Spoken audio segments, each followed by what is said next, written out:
Hi guys, this is Hirosaki. This story is all about what if Naruto was one of the Jedi. At the start of their trip, Naruto and Jiraiya find themselves pulled into the future by an unknown force.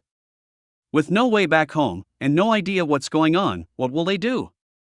Join the Jedi, naturally. But there are other, more sinister forces after them as well. With the Force to wield and a new group of friends, can Naruto change the future of a galaxy threatened by darkness? Welcome aboard! Chapter 20. It took less than 20 minutes for their group to arrive at Shmi's apartment. Once they arrived, Anakin rang the bell. After a few moments, the door hissed open, and a bevy of delicious aromas drifted out of the apartment and into the hall. As they all stood and salivated at the smell, Shmi Skywalker stood in the doorway, smiling fondly. "Well, this is certainly a familiar sight," she said, giving Anakin a quick kiss on the cheek, much to his embarrassment. "My son," turning up at the door with a bunch of strays, expecting me to feed them. Obi-Wan chuckled while Anakin blushed. Naruto, meanwhile, was twitching with excitement, the smell of food making him drool. "Hi Mrs. Skywalker," he exclaimed. "It's good to see you. Did Anakin tell you about me and Jiraiya? We're going to be Padawans, and we got to build our own lightsabers, and it's going to be awesome. Slow down dear, you still need to breathe," Shmi admonished him, before wrapping him in a warm hug. "Yes, he told me all about it, and I'm very proud of you. That lightsaber looks wonderful, by the way. You must have worked so hard to make this much progress in just 1 year." Naruto cheerfully hugged her back. Having never experienced a mother's love as a child, he eagerly accepted such affection now. Shmi, when she had heard this from her son, had made it her mission to at least partially make up for the love that Naruto had missed growing up. Naruto, who was both an easy person to love and also desperate for a living family, had swiftly established himself as something like either a favorite nephew or younger son in her eyes. Certainly, both she and Anakin considered him a part of their family. Straightening up, she looked at Jiraiya. He smiled and bowed his head respectfully towards her. "Oh, I suppose congratulations are in order for you too, you irredeemable reprobate," she said, her voice a mix of fond exasperation and genuine pride. While Naruto had been a fairly frequent visitor over the last 8 months, she had only met Jiraiya a handful of times. She liked him well enough, and teasing him was fun, but she couldn't say she considered him more than a somewhat distant friend. "Thank you for doing this for us," Jiraiya said. "It means a lot, especially to Naruto." Shmi nodded her understanding and turned her attention to the young Togruta girl standing next to Naruto. "Why, hello Ahsoka. I should have guessed that Naruto would rope you into his rule-breaking," she said. "It's good to see you again." "It's good to see you too," Ahsoka said. While she had only met Shmi a couple of times, she liked the older woman. She was nice to her, and didn't criticize Ahsoka for being emotional like most of the masters and knights in the temple did. Finally, Shmi looked over to the one guest that she had not met before. "So, you must be my son's Jedi Master, Obi-Wan Kenobi," she said. "He has told me a great deal about you. I'm very grateful to you for taking him as your student after Master Kagan passed, as well as for letting him visit me." "It is an honor to meet you, ma'am," Obi-Wan said politely. "Anakin invited me along, and I did not feel I could refuse him. He was very insistent, as a matter of fact." "I should hope so," she said. "I have been wanting to meet you for some time. You've been taking care of Anakin for 7 years now, and there are no words to express how grateful I am for that. Now please, come in, all of you. Anyone would think I have no manners, leaving you all standing out here in the hall like this." With remarkable speed and efficiency, she herded all 5 of her guests into her apartment. Naruto and Ahsoka immediately made a beeline for the kitchen, much to her amusement. When Naruto saw what she was cooking, however, he stopped dead in his tracks. Is that ramen?" he asked, his tone almost reverential. "Yes dear," Shmi said. "Surprise. I figured you deserved a special treat, since you'll soon be heading out into the galaxy." "I thank you," Naruto said, nearly having to shout over the rumbling of his stomach. "How did you get the recipe, though? I didn't think anyone knew how to make proper ramen anymore." "I got the recipe from Dex," Anakin said. "I gave it to Mom last week, and she found all the ingredients." "How does Dex know how to make ramen?" Naruto asked, confused. I have usually found it wise to assume that Dex knows everything, Obi-Wan said. He certainly gives a creditable impression of it, at least. Naruto nodded. He had met Dex, and Obi-Wan was right. The boisterous cafe owner did certainly give off the impression that he had been just about everywhere and done just about everything. Whether or not any of his wild stories were true was anyone's guess, but at the moment, Naruto was prepared to credit him with inventing hyperdrive technology and founding the Republic. The man knew how to make ramen, and there wasn't a single thing Naruto could find more impressive about him than that. In short order, the 5 Jedi had sat down at the dining table, and Shmi dishes out generous helpings from the massive pot of ramen to all and sundry. Naruto immediately began to inhale the heavenly concoction, emptying his first bowl in under a minute. Obi-Wan, being the only one present who had never seen Naruto eat before, watched in mounting horror and confusion. Horror at the sheer speed and voracity with which Naruto was eating, and confusion as to how he was managing to eat it all. The boy never once removed his mask, and yet managed to somehow both eat and drink through what appeared to be solid fabric. Noticing Obi-Wan's distracted state, Shmi took pity on him and sought to turn his attention elsewhere. Master Kenobi, I must confess that I'm surprised to see you here, she said. Not that I'm not glad, but Anakin has always said that you were very rule-abiding, even if you were willing to look the other way when it came to him visiting me. May I ask what changed your mind? Several things, madam, Obi-Wan said, grateful for the diversion. First was what happened after Anakin reunited with you. For years, he had carried an inner turmoil, one that I struggled to help him control. After meeting you again, though, he was far more at peace than I had ever known him to be. It was not something I could bring myself to deny him again. I appreciate that, Master Kenobi, Shmi said seriously. So do I, Master, Anakin said.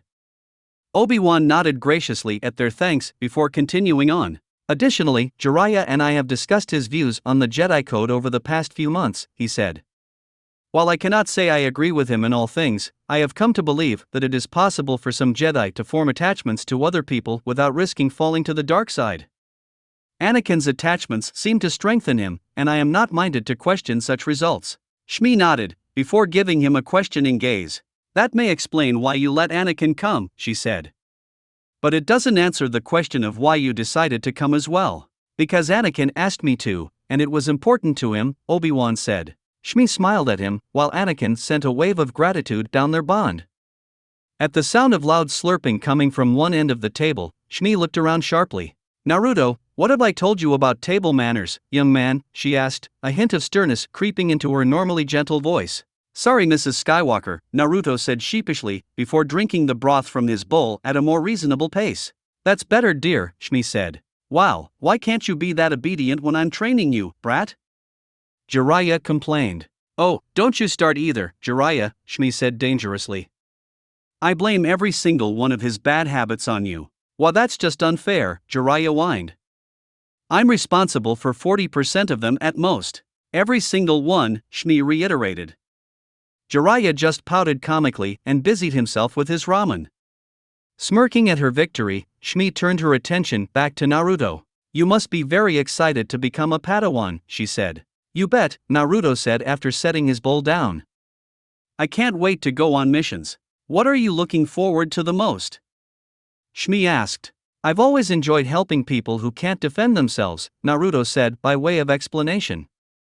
Jedi get to do that all the time, and I'll get to do it too when I'm a Padawan. It'll be great. You do know that the life of a Jedi is filled with hardship? Obi-Wan asked. You should not go into this expecting glory and heroics at every turn. I know that, Master, Naruto said. But when Ahsoka and I were down in the Undercity, and we rescued those slaves, I made them a promise. I promised I would help people like them when I became a Jedi, and I always keep my promises. I don't care if it's hard. Helping people is worth it. I am glad to hear you say that, Obi-Wan replied. That is a very mature attitude, and one worthy of a Jedi. Indeed, Jiraiya agreed. I once heard your father say something much to that effect when he was your age. He would be very proud of you if he could see you right now. I know I am. Naruto choked up a little, as he always did when Jiraiya said something like that. Blinking the sudden tears out of his eyes, he choked out his thanks before turning back to his food. Uncomfortable, for a 13-year-old boy, emotions could wait until later. For now, the food of the gods beckoned once more. Dinner proceeded nicely after that. Ahsoka asked what it was like to find a kyber crystal. Naruto just teased her by saying that she would have to find out for herself. Obi-Wan entertained everyone with stories of his and Anakin's more interesting missions. Much to Anakin's horror, this quickly turned into his mother pumping Obi-Wan for embarrassing anecdotes about him, something Obi-Wan was only too happy to provide. He fired back with a few of the more embarrassing stories he had gotten out of Bant about Obi-Wan. Jiraiya, never one to turn down free entertainment, subtly prodded both sides to keep the back and forth going. Naruto sat and soaked in the stories in awe. He could hardly stay in his seat for excitement. Ahsoka, curiously enough, was unusually subdued. She laughed at the stories and answered questions readily enough, but aside from her one question earlier, she didn't speak up on her own. She seemed distracted, and even a little upset. This did not go unnoticed by the others though, with Naruto being the first to pick up on it. "Hey, Ahsoka, are you okay?" he asked. "You've been really quiet." "I'm fine," she replied, her voice defensive. When she saw Obi-Wan and Jiraiya's raised eyebrows, the stripes on her montrals darkened. Surprisingly, though, it was Anakin who spoke up first. "Ahsoka, what's wrong?" he asked. "It's not like you to be rude." Ahsoka glared defiantly for a few seconds before relaxing with a defeated sigh. "I don't know. I'm happy for you, Naruto, I really am," she said, smiling weakly at her friend. "But I just feel, I don't know, jealous? Left out?" Anakin ventured. "Maybe? I mean, Jedi aren't supposed to get jealous, but..." She trailed off, shrugging in confusion. "Little one, the first step in controlling your emotions is being honest about what you are feeling," Obi-Wan said sagely. When Ahsoka looked at him, her face puzzled, Jiraiya stepped in. "You know, I think I heard a whistling noise as that went over her head, Kenobi. What the professor over there is trying to say is that there's no shame in feeling what you're feeling, whatever it is," Jiraiya said. "You're still a kid, so don't beat yourself up too bad for having emotions." "I guess," Ahsoka said, before crossing her arms and frowning. "I still don't like being left behind. I know I still have a way to go before I'm ready, but sometimes it feels like it'll take forever. All you can do is be patient. Your time will come sooner than you think," Obi-Wan said. "In a year or two, you two will take the initiate trials and build your lightsaber. When that happens, I'm sure someone will be eager to take you as their Padawan." As he spoke, he shot a subtle glance towards Anakin. Most of the table missed it, but Jiraiya did not. He raised an eyebrow at Obi-Wan, who gave a tiny shake of his head. Jiraiya shrugged and let it drop. If Obi-Wan didn't want to tell him what that was about, he would not press him. At that point, Shmi added her 2 cents. As a mother, she had a rather more developed sense of what might be troubling the young Togruta than the others. "You feel as though you're not strong enough, don't you?" she asked gently. At Ahsoka's surprised expression, she nodded towards Naruto. "He told me about what you two went through down in the Undercity," she said. "I'm guessing you feel as if you didn't do enough to help down there, and now you feel as if you can't support your friend as he goes off to save the galaxy. Am I right?" "Pretty much," Ahsoka sighed. Naruto just looked at her in shock. "Ahsoka, that's not true. I told you, you did more than enough down there. You saved my life. You got all of those women out of that hellhole. You were amazing." "Yeah, but I led them right into a trap," she said. "You had to save all of them, and me too, and you hurt yourself doing it. So what? We both helped each other out," Naruto said hotly. "That's the whole point of teamwork, that your teammates help you when you need it." "I know that," Ahsoka said, her own voice rising. "And now you're going off to do who knows what, and I won't be around to help you out anymore. I promised I would help people like those slaves, just like you did. I don't want to be left behind." Obi-Wan opened his mouth to chastise them both for their display of anger, but emotion from Shmi stayed his words. Sighing, he closed his mouth and let her handle it. It was her house after all, and the last thing he wanted to do was get on the wrong side of the woman who had successfully raised Anakin Skywalker for nearly 10 years. Though she may not have looked it, she was a strong woman possessed of a formidable will and, from what Anakin had told him, a razor-sharp tongue when the situation called for it. "Settle down, both of you," she said in a tone that brooked no argument. Both of them immediately contrived to look as innocent and apologetic as physically possible. Anakin winced a little. He had heard that tone plenty of times himself, and it had a way of inspiring instant obedience in even the most unruly of children. Once Shmi was satisfied that neither of them was going to do something stupid, such as speak, she continued, though in a much softer tone. "Ahsoka, it's very admirable that you want to be there to support your friend and keep that promise, but you cannot let this get you so worked up," she said. "Naruto will be fine. He will have a Jedi Master guiding him. It is not a judgment on your abilities that he is moving on with his training. If you want to keep your promise, then do you know what you have to do?" "What?" Ahsoka asked. "Work hard," Shmi said. "Hone your skills, be the best that you can be. That way, when your time comes, you will be ready to go out and keep that promise, right next to Naruto." "Okay," Ahsoka said, determination once more filling her eyes. "I can do that." Obi-Wan nodded in approval. She rather impressed him. With just a few words, Shmi had turned Ahsoka's budding jealousy and self-doubt into a newfound drive for improvement. It was impressive. After that, the conversation turned once more to friendly banter. Jiraiya told some stories of his own, both from his younger days and from his time training Naruto. Additionally, Naruto, after a solid 10 minutes of being pestered by both Ahsoka and Anakin, finally explained how he could eat and drink through his mask. "It's simple," he said. "You remember how the mask has 2 layers? Ahsoka nodded, rolling her eyes a little. Of course, she remembered that. How could she forget it when he had used that minor fact to play a joke on the entire clan not even 10 minutes after first meeting them? "Well, the outer layer is solid cloth, but the inner layer has a slit in it for my mouth," Naruto explained. "It's disguised with a seal, but it lets me eat and drink without having to take the mask off. I just have to sneakily lower the first layer without anyone seeing anything." "That seems like a lot of trouble to go through just so you don't have to take off your mask," Anakin said. "Maybe. But the looks on people's faces when they see me eat through my mask for the first time make it totally worth it," Naruto said, cackling a little. "Like Master Kenobi at the start of dinner. He looked like he was going to have a stroke. It was great. I'm so glad I could be a source of entertainment for you," Obi-Wan said in his trademark deadpan. "Ah, don't pout, Kenobi," Jiraiya said. "You'll put lines all over your baby face." "Baby face?" Anakin asked, confused. "Never you mind, Anakin," Obi-Wan said, trying to head Jiraiya off, but it was too late. "The other day, when I was teaching your esteemed master how to do the henge, he tried to make his beard vanish," Jiraiya said, smirking at a resigned Obi-Wan. "And what was the problem with that?" Anakin asked, still not getting it. "He succeeded," Jiraiya said gleefully. "And it turns out his beard is hiding the face of a 12-year-old. Anakin paused as he tried to picture this in his mind. When he succeeded, he burst out laughing, nearly falling out of his chair from mirth. "Yes, thank you, Jiraiya, for the funny story," Obi-Wan said with as much dignity as he could muster. "I'm sure we're all very amused." "I know I am, Master," Anakin gasped between fits of laughter. Obi-Wan shot him a betrayed look, though he doubted Anakin saw it. He considered glaring at Jiraiya, but there wasn't really any point to it. The older man simply shrugged off all disapproval, with the sole exception of Yoda.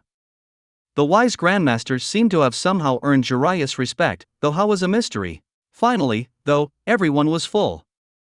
In Naruto's case, it took a dozen heaping bowls of ramen to sate his vast hunger, but eventually he finished. After the table they had cleared the dishes off of the table, Jiraiya cleared his throat to get everyone's attention. "I was initially planning on just doing this with Naruto, but seeing as I have you all here, I might as well get it over with now," he said. Reaching into a pocket, he withdrew a stack of small slips of paper. "Here it is. Try to contain your excitement." Jiraiya-sensei, what's the big deal?" Naruto asked. "It's just some paper. Did your brain finally rot from old age?" Jiraiya palmed his face and sighed. He muttered darkly under his breath, and phrases like "cheeky brats" and "can't kill my students" were clearly audible.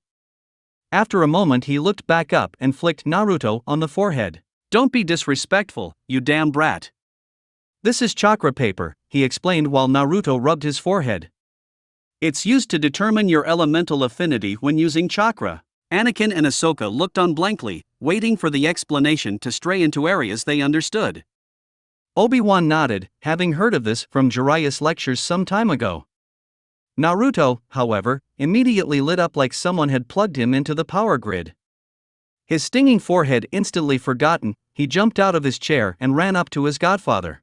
Are you going to test me to find out what my affinity is? He asked excitedly. Does this mean I get to start training with elemental jutsu? Not if you keep shouting like that, brat, Jiraiya threatened. If you've got all this energy, maybe I should have you work it out in sparring. What do you say? Naruto paled a little at that. Sparring with Jiraiya was brutal, especially when he was trying to tire him out. While Naruto was never one to shy away from brutal training, and indeed he often sought it out, he also wasn't a fool. He would choose elemental manipulation over a beatdown from Jiraiya any day of the week. Sorry, he said, laughing nervously. I just got excited. Yeah, Jiraiya said, waving it aside. Anyway, in answer to your question, yes, I am going to test your affinity, and yes, I am going to start your elemental training. It won't be easy, since we're both going to be Padawans, but I'll make it work. And I imagine you'll be testing some of us as well, Obi-Wan said shrewdly. Yep. No point in waiting, Jiraiya replied. None of you are ready to start that training yet, but we may as well see what your and Anakin's affinities are. You know how to channel chakra, right, Anakin? Of course, Anakin answered. Master Kenobi and Naruto have been showing me. I can even do the leaf sticking exercise already. Good, then we'll definitely test you too, Jiraiya said, nodding in satisfaction. What about me? Ahsoka asked. I want to get tested as well. Jiraiya gave her an appraising look. She met it head on, stubborn determination filling her face. Can you channel chakra? He asked. Not just produce it, but channel it out of your body. We'll, sort of, Ahsoka said, a little embarrassed. Jiraiya raised a skeptical eyebrow. And what does sort of mean? He asked. I can do it, Ahsoka said stubbornly. Naruto showed me how, and I've been practicing. But sometimes it doesn't work. I still want to get tested, though. Sorry kiddo, but if you can't channel chakra consistently yet, then there's no real point in testing you, Jiraiya said. Ah, come on Jiraiya-sensei, let her do it, Naruto protested. She's been getting a lot better at it lately. I know she can do it. The tips of Ahsoka's budding montrals darkened from the praise, and she stood even straighter. Naruto stood next to her, looking at his godfather expectantly. Jiraiya looked back and forth between the two of them. Neither showed the slightest sign of backing down anytime soon. Throwing up his hands, he sighed dramatically. Fine. I swear, you two are the most stubborn, disrespectful pair of brats I've ever met, he said. The fond grin that brightened his face took any heat out of his words. Naruto and Ahsoka grinned back and high-fived each other. Jiraiya just rolled his eyes, while Obi-Wan frowned. He was still somewhat uncomfortable with how emotional the two younglings were. All right, settle down before Obi-Wan has a coronary, Jiraiya said. Now, Naruto, you're up first. Jiraiya handed Naruto a slip of the chakra paper. The boy snatched it eagerly before giving Jiraiya a blank look. Jiraiya-sensei, what am I supposed to do now? He asked, causing Jiraiya to facepalm. Just channel some of your chakra into it, Jiraiya sighed. Naruto nodded and concentrated for a second. After a few moments, the paper shredded into 1,000 little scraps. Cool! Naruto exclaimed. What does that mean? That means you're a wind type, and a damn strong one at that, Jiraiya said. Is that good? Naruto asked. Wind is probably the most versatile of the 5 elements, Jiraiya said. You can use it to push your opponents away, crush them, or slice them to ribbons. I'd say it's a good fit for you, brat. Awesome! Naruto cheered, before Jiraiya flicked him in the forehead again. Calm down, brat, he said. It's not all good news. What's wrong? Well, wind users were really rare back in Konoha, and I wasn't one of them. What? You mean you can't teach me how to use my element? Jiraiya adopted an insulted expression, as if the idea was ridiculous. Don't be absurd, brat, he said. I'm the best damn ninja in the entire galaxy. Of course, I can teach you how to use wind chakra. Naruto gave his godfather a deadpan look. The only other ninja in the galaxy is me, he said flatly. I didn't say the competition was stiff, Jiraiya teased. Naruto glared at him but didn't rise to the bait. He was still focused on his wind training. So if you know how to use it, what's the problem? He asked. Well, I know the basic control exercises, and most of the advanced ones, but I only know a few actual futon ninjutsu, Jiraiya explained. You'll probably have to create a lot of others yourself. Naruto just shrugged at that news. That's fine, he said.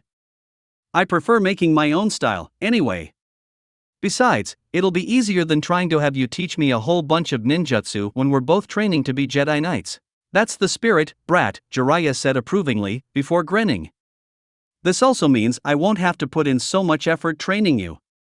You get to do all the work for once. Naruto spluttered with outrage. What do you mean for once? He yelled. You barely do anything as it is. All you do is critique me and kick my ass when we spar. I'm the one who does all the exercises, the katas, and the jutsu practice. Hey, I put up with your bitching and moaning, Jiraiya said with a laugh, enjoying winding up his godson. Kind of like now, in fact. Naruto said, his eyelid twitching. After a moment, though, he took a deep breath and shook his head. You know what? No. I'm not going to even give you the satisfaction. I'm just going to sit here and pretend I don't know you. I think that's best for my sanity, he said, as he did exactly that. Jiraiya decided to count it as a win for him and turned his attention to the others. While Naruto is nursing his bruised ego, Naruto growled at that, but he ignored him. Let's get on with it, shall we? He said. Kenobi, I believe you're up next.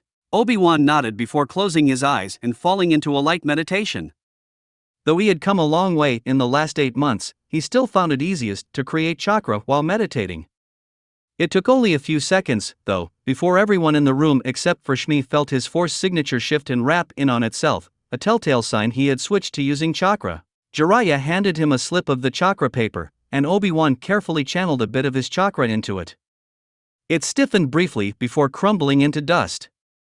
Obi-Wan looked at Jiraiya for an explanation. It looks like you're an earth type, Jiraiya said, unsurprised. It suits you. It is the best element for defense, and you can also use it to disrupt your opponent's movements and deliver devastating finishing blows. Advanced users can even reshape the battlefield on the fly. Obi-Wan nodded and looked thoughtful. He was already contemplating how he might one day integrate such a skill set into his style. Leaving him to his musings, Jiraiya motioned to Anakin. Anakin took a deep breath and concentrated. He didn't have as much practice or control as his master, but he was a very intuitive student. It only took him half a minute or so before his own force presence shifted. Grinning with anticipation, he took the offered slip of paper. As soon as he pushed some chakra into the paper, it burst into flames. He yelped in surprise, but by the time he dropped it, the small piece of paper had already burned to ash. Looking up, he gave Jiraiya a sardonic glare. Let me guess, I'm a fire type, he said sarcastically. Got it in one, kid, Jiraiya replied. Fire is powerful, but it's also the most dangerous element. If you lose control, you can just as easily burn yourself as your enemies. Yeah, I gathered that, Anakin said, waving his burned fingertips. Naruto and Ahsoka both giggled a little, and he shot them betrayed looks. As usual, neither looked repentant. Alright, your turn, Ahsoka, Jiraiya said. Do your thing. Ahsoka gave a single, determined nod, before closing her eyes and focusing on her force presence. Slowly, with a great deal of effort, she began to combine it with her physical energy. It was difficult for her, as she had never been one for meditation. Nevertheless, she slowly but surely began to blend the two energies together. As she neared success, though, she let herself get too excited over getting tested, and her concentration failed. She could feel the careful mixture of energy she had spent the last 5 minutes creating slip out of her grasp. She grits her teeth and growled with effort, but it didn't help. The control required slipped even further out of her reach. Just as she was about to give up in frustration, she felt a pair of warm hands grab onto her own. Before she could even open her eyes to see who it was, she felt a familiar force presence join with hers. It was Naruto. She would know the warm glow and whirling storm of his signature anywhere. To her it seemed to emit a deep, pulsing thrum, like an enormous starship engine, overlaid with the sound of laughter. She found it oddly comforting and felt her bubbling frustration and anger melt away. Naruto, working on nothing but instinct, gently guided her efforts back onto the right track. While he was nowhere near as skilled as Yoda, he could still take hold of Ahsoka's force energy and help her keep control of it as she turned it into chakra. From his perspective, her presence seemed like a flare of multicolored light arcing through a starry sky, like one of the auroras he had seen during his mission to Yuki no Kuni, but far brighter and more intricate. He found it surprisingly beautiful to behold, but he shook the thought off. Ahsoka needed his help, and he couldn't get distracted. With Naruto's help, Ahsoka was soon able to create a stable chakra pool within herself, and he carefully broke the link. She shivered a bit when she felt his presence pull away from hers. The world snapped back into focus, and she noticed everyone staring at her. "What?" she asked, suddenly self-conscious. "What did you two just do?" Jiraiya asked cautiously. "I helped her out," Naruto said. "She was having trouble, so I just sort of." "I don't know. I just did what felt right." "Thanks for that, Naruto," Ahsoka said. "Can I have the chakra paper now? I can't keep this up for very long." Shaking off his shock, Jiraiya handed her a slip of the paper. Much like Anakin's had, hers burst into flames the second she channeled her chakra into it. Unlike him, though, Ahsoka had prepared for that. She quickly dropped the burning paper before her fingers could get singed. Grinning at her success, she looked up at Jiraiya expectantly. "Well, it looks like you're a fire type too," Jiraiya said. "I can't say I'm surprised, but don't get too excited.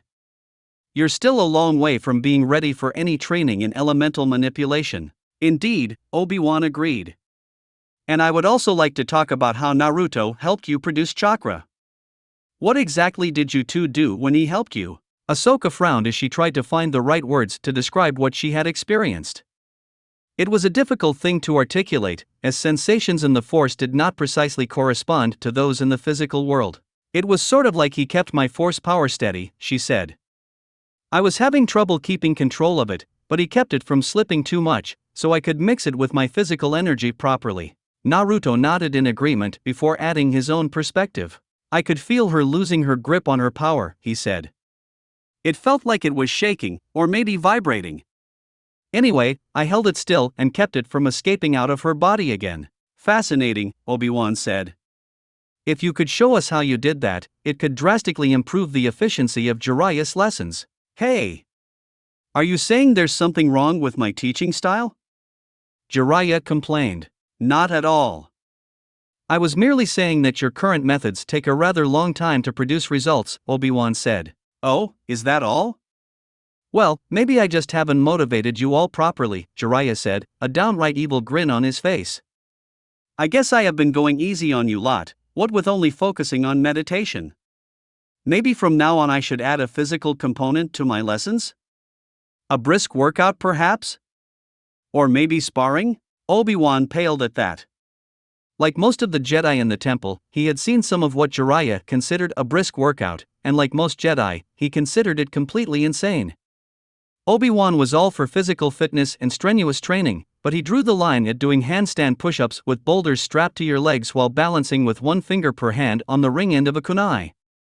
As for sparring with Jiraiya, well, he would leave that to beings like Master Windu and Master Yoda.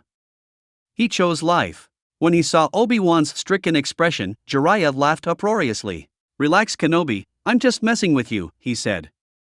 "I don't have the time to work stuff like that into my lessons, especially if I'm going to be a Padawan. Besides, you'd probably just die, and then all of my work would go to waste." Obi-Wan's nervous look morphed into one of dry sarcasm and mild disapproval, topped off with his infamous raised eyebrow. Jiraiya just rolled his eyes at how serious the Jedi Knight could be. Fine, he said. "I'll see if I can't recreate what Naruto did." "You're right, it could be a useful tool for teaching people how to use chakra." Obi-Wan nodded before glancing at the chrono on the wall. His eyes widened when he saw the time. "It is getting late," he said, turning to Shmi. "We should not prevail upon your hospitality any longer, madam." Shmi opened her mouth to protest, but Jiraiya chimed in before she could get a word out. He's right, we should get going, he said. Naruto, leave a few clones here to help Shmi clean up, okay? Okay, Naruto said. Thanks for the ramen, Mrs. Skywalker. It was fantastic. Shmi smiled and gave him a hug. Ahsoka got one too, much to her surprise. Remember, little one, you will stand tall if you work hard for it, she said. Never let yourself think otherwise. Obi-Wan and Jiraiya both got fond, respectful nods in their direction, before Shmi turned to Anakin. She wrapped him in a tight embrace, kissing both his cheeks. I love you, Ani, she said. You make me so proud, every day. Anakin put up only token protests at this show of affection. His love for his mother ultimately trumped any embarrassment from having her dote on him in front of his master and his friends. With their goodbyes done, Naruto created a half-dozen clones to help Shmi clean up from their visit at Jiraiya's suggestion. She argued they were unnecessary, but Jiraiya would not budge on the matter. You gave my godson a stable mother figure for the first time in his life, he finally whispered to her. I can never repay you for that, but I'm damn well going to try. Consider this the least I can do. Naruto, with his preternaturally sharp hearing, overheard this and took umbrage. What do you mean it's the least you can do? He asked indignantly. You're not doing anything. I'm the one who'll get all the memories. Hey, a bit of menial labor is good for you, Jiraiya said breezily. It builds character. Then why aren't you doing it, if it's so good for you? Naruto asked, raising an eyebrow in a decent impression of Obi-Wan. Because I have character, Jiraiya replied. I have character to spare. You, however, still need a lot of seasoning before you can be as wise and impressive as I am. Naruto rolled his eyes and huffed, while Ahsoka, Shmi, and Anakin all tried to conceal their laughter with varying degrees of success. Obi-Wan looked on in amusement, shaking his head at the absurd antics that seemed so normal for this group. With their goodbyes finished, they headed back to the temple. Obi-Wan and Anakin headed back to their quarters, unworried about someone wondering where they had been. As a master and Padawan, no one would question why they were up and about at night. Jiraiya simply melted into a shadow and vanished from sight. Naruto and Ahsoka, meanwhile, snuck through the temple halls with practiced ease. Through a combination of air vents and Naruto walking on ceilings while carrying Ahsoka, they soon arrived back in the creche unseen. The next morning Naruto rose reluctantly, still tired and bleary from the night before. His exhaustion vanished, however, when he got word that the council had finally returned from the Hapes cluster and was ready to see him and Jiraiya. He ate and dressed quickly, and soon stood outside the doors to the council chamber with Jiraiya. He didn't have long to wait before the doors slid open and Yoda called them in. He and Jiraiya walked in while she left to attend to her duties. The various masters all looked pleased to see the lightsabers that now adorned Naruto and Jiraiya's belts. Even Masters Taiyan and Ransisis had glimmers of approval in their eyes. Done well, you two have, Master Yoda said. Passed the trials of Ilum, you have. Learned much, did you? Yes, Master, Jiraiya said. Naruto just nodded, as his mind flashed back to his first vision in the cave. May seemed to notice his reticence, and looked him in the eye. Is something troubling you, Naruto? He asked. Naruto blinked, surprised at being called out, before he sighed and nodded. Yes, Master. It was something I saw in the cave. A vision, one of my old friends. I was just wondering, it's just dash. They told you something you found disturbing? Mace asked. And now you are wondering if it might have been true. Naruto just nodded, still unable to articulate his concern. Jiraiya squeezed his shoulder, offering him silent comfort and strength. Naruto welcomed the support after nearly 3 days of keeping his worry bottled up. As he drew comfort from his godfather's presence, Mace kept talking. The visions in that cave force us to confront our own inner fears and demons. We are all the authors of our greatest challenges, and overcoming ourselves is the first and greatest step in becoming a Jedi. I will not ask what you saw and heard if you do not wish to tell me, but know that it was your own fear you saw projected back at you. There are other force nexuses that offer visions of the past or the future, but on Ilum it is ourselves that we face. Naruto sighed as he felt the little ball of stress he had been carrying in his chest for 2 days finally relax. It wasn't true, he thought. It was just a vision of my fears. Thank you, Master Windu. There was one other thing, though.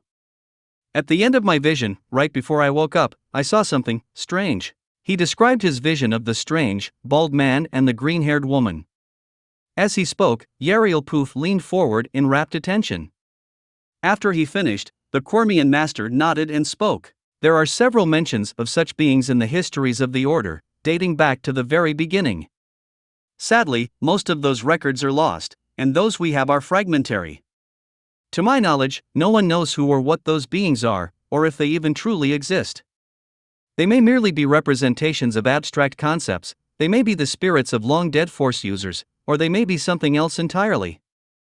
I shall have to add this encounter to our archives. You said they spoke to you? Naruto nodded. Take careful note of their words, young one, but do not let them trouble you too much. Visions such as these have presaged both great upheaval, but at times they have also come to nothing. The Force may show us many things, both good and ill, but it is up to us what we do, in the end. Yes, Master, Naruto said.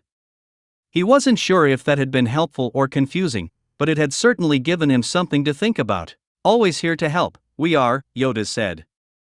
On to happier matters, we should move, if no more questions there are. When he saw that no one else had anything to say, Yoda continued. Padawans you now are, and masters you will need, he said. Masters we have found for you too, yes. Volunteers to take you as apprentices. Naruto twitched in surprise. He knew he was still a controversial figure amongst many Jedi at the temple. He had figured it would be weeks, maybe even months, before anyone came forward to be his master. Indeed, Ayla had even said that if he were still without a master after 3 months, she would take him as a Padawan herself. Needless to say, hearing that someone had already volunteered to teach him came as a shock, albeit a pleasant one. Even after a year of being at the temple, and nearly a year before that of being on Team 7, he still wasn't used to anyone actually wanting to help him. Judging by Jiraiya's shocked expression, he was equally surprised by the announcement. Naruto, if you accept, I will take you as my Padawan, Master Windu said. Now Naruto moved from shocked to dumbfounded.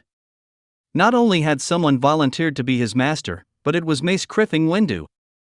The second highest ranking Jedi in the Order, and one of the biggest badasses ever to walk, wanted to teach him how to be a Jedi. It was almost too much to take in. He scanned Master Windu's face, looking for any hints as to what the man was feeling, but it was useless. His visage may as well have been carved from a mountain. In the end, Naruto had to go with his gut instinct to decide. Why yes, Naruto eventually stammered out before collecting himself. Thank you, Master. I would be honored to be your Padawan. Very well then, Mace said. He stood up and walked over to stand in front of Naruto.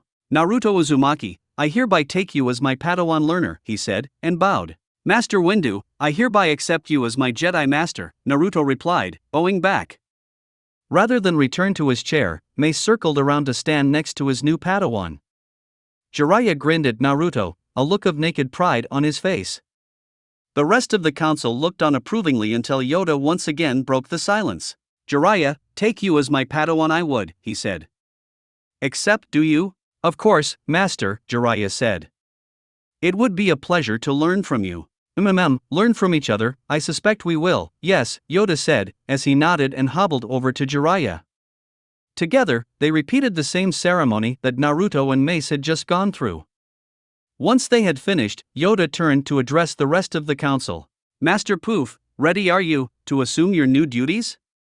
He asked. I am, the Quirmian master answered. Very good, Yoda said.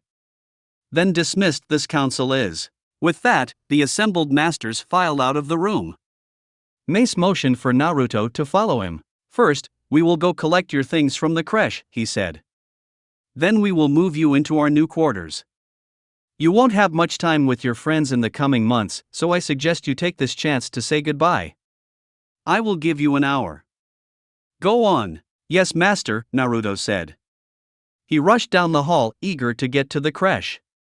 While the thought of not seeing Ahsoka or Barriss as often was unpleasant, his excitement to begin the next stage of his Jedi training overshadowed any regrets he had. Are you serious? Ahsoka asked. Master Windu. The Master Windu is taking you as his Padawan? Barriss poked Ahsoka in the side. Of course, he's serious, Ahsoka, she said. Even Naruto wouldn't joke around about something like that. You are serious, aren't you? Naruto nodded eagerly. Yeah, I am, he said. I'm as surprised as you too. I figured it would be months before anyone wanted me. Hell, I figured I'd probably end up with Ayla. Barris looked back at him in surprise. Wait, Knight Sakura offered to take you on as well? She asked. Her shock was understandable. From what Naruto knew, it was really rare for Padawans to get multiple Jedi offering to be their master. It was only if no one else had offered after 3 months, he said. She just got promoted a month ago, and she wants to get more experience before she takes a Padawan for the first time. As he spoke, Naruto glanced at his chrono. He winced at the time. I'd better hurry and get my stuff, he said. Master Windu will be here in 10 minutes. I don't know when I'll have time to visit again, but I'll come by as soon as I can. I'll miss you guys. We'll miss you too, Ahsoka said, and gave him one last hug. We'll just have to become Padawans as soon as possible, so we can work together sometime. I'm still going to become a master before you. Naruto just laughed at that and went to collect his few belongings. He didn't want to be late for Master Windu. After all, he had a whole new journey to begin now. A few minutes later, when he was all packed, Mace came in and collected him. Together they walked across the temple, to the new, shared quarters they had been assigned. As they walked, a question occurred to Naruto. Master, what did Master Yoda mean when he asked Master Poof about new duties? Is Master Poof going somewhere? No, Master Poof is simply taking up my duties as Master of the Order, he said. In order for me to have enough time to train you, I had to leave the post. Naruto's eyes widened in shock. He hadn't imagined that Master Windu would sacrifice such a prestigious office in order to take him on as a Padawan. Oh. I'm sorry, he said. Mace gave him a confused look. What are you sorry for? He asked. You have done nothing wrong. You had to step down to train me, Naruto said glumly. I didn't mean to be dash. Naruto, let me stop you right there, Mace interrupted. I chose to take you as my Padawan. The Force called me to do it. I have no regrets about passing on my former position. It was an honor to hold it, but training a Padawan is an even greater honor. I look forward to teaching you and learning from you. Learning from me? Naruto asked. Masters often learn as much from their students as the students do from them, Mace explained. I will teach everything I know about being a Jedi, and you will doubtless teach me a great deal about chakra, ninjutsu, and the limits of both my patience and my sanity. Oh, Naruto said, before he realized he had just been teased. Hey! I'm not that bad. Mace's face was inscrutable, but Naruto got the sense he was amused. Finally, they arrived at their new quarters. This is it, Mace said. Are you ready to begin? Hell yes, Master, Naruto answered. Hell yes. Chapter 21. 3 months later. Keep your blade up. Mace Windu said as he slipped his lightsaber through a gap in Naruto's defenses and tagged him in the side. He hissed at the sharp sting along his ribs. Even on their training setting, lightsabers hurt. It helped incentivize you not to get hit. Naruto shook off the blow and responded with an attack of his own. His lightsaber became an orange blur as he struck at his master, over and over again. At his legs, his arms, his head, his chest, his stomach. Each strike was aimed to either cripple or kill, but not a single one hit its target. Every attack he launched ran into the impenetrable wall that was Mace's violet lightsaber. Snap, hiss, crack, buzz. Back and forth went the staccato music of their spar, only interrupted by his master's occasional comments. Vary the speed of your strikes, he said. The core of Juyo is unpredictable aggression. Another flurry of blows. This time, Naruto fell for a feint and took a strike to the legs. Don't fall into a routine. Use that impulse against your opponent. Establish a pattern, then break it. He pressed forward again. Mace simply pivoted to one side and tapped him on the back as he stumbled past. Naruto growled, but turned and tried again. Take care not to overextend your strikes, he said as he scored another hit, this time across Naruto's chest.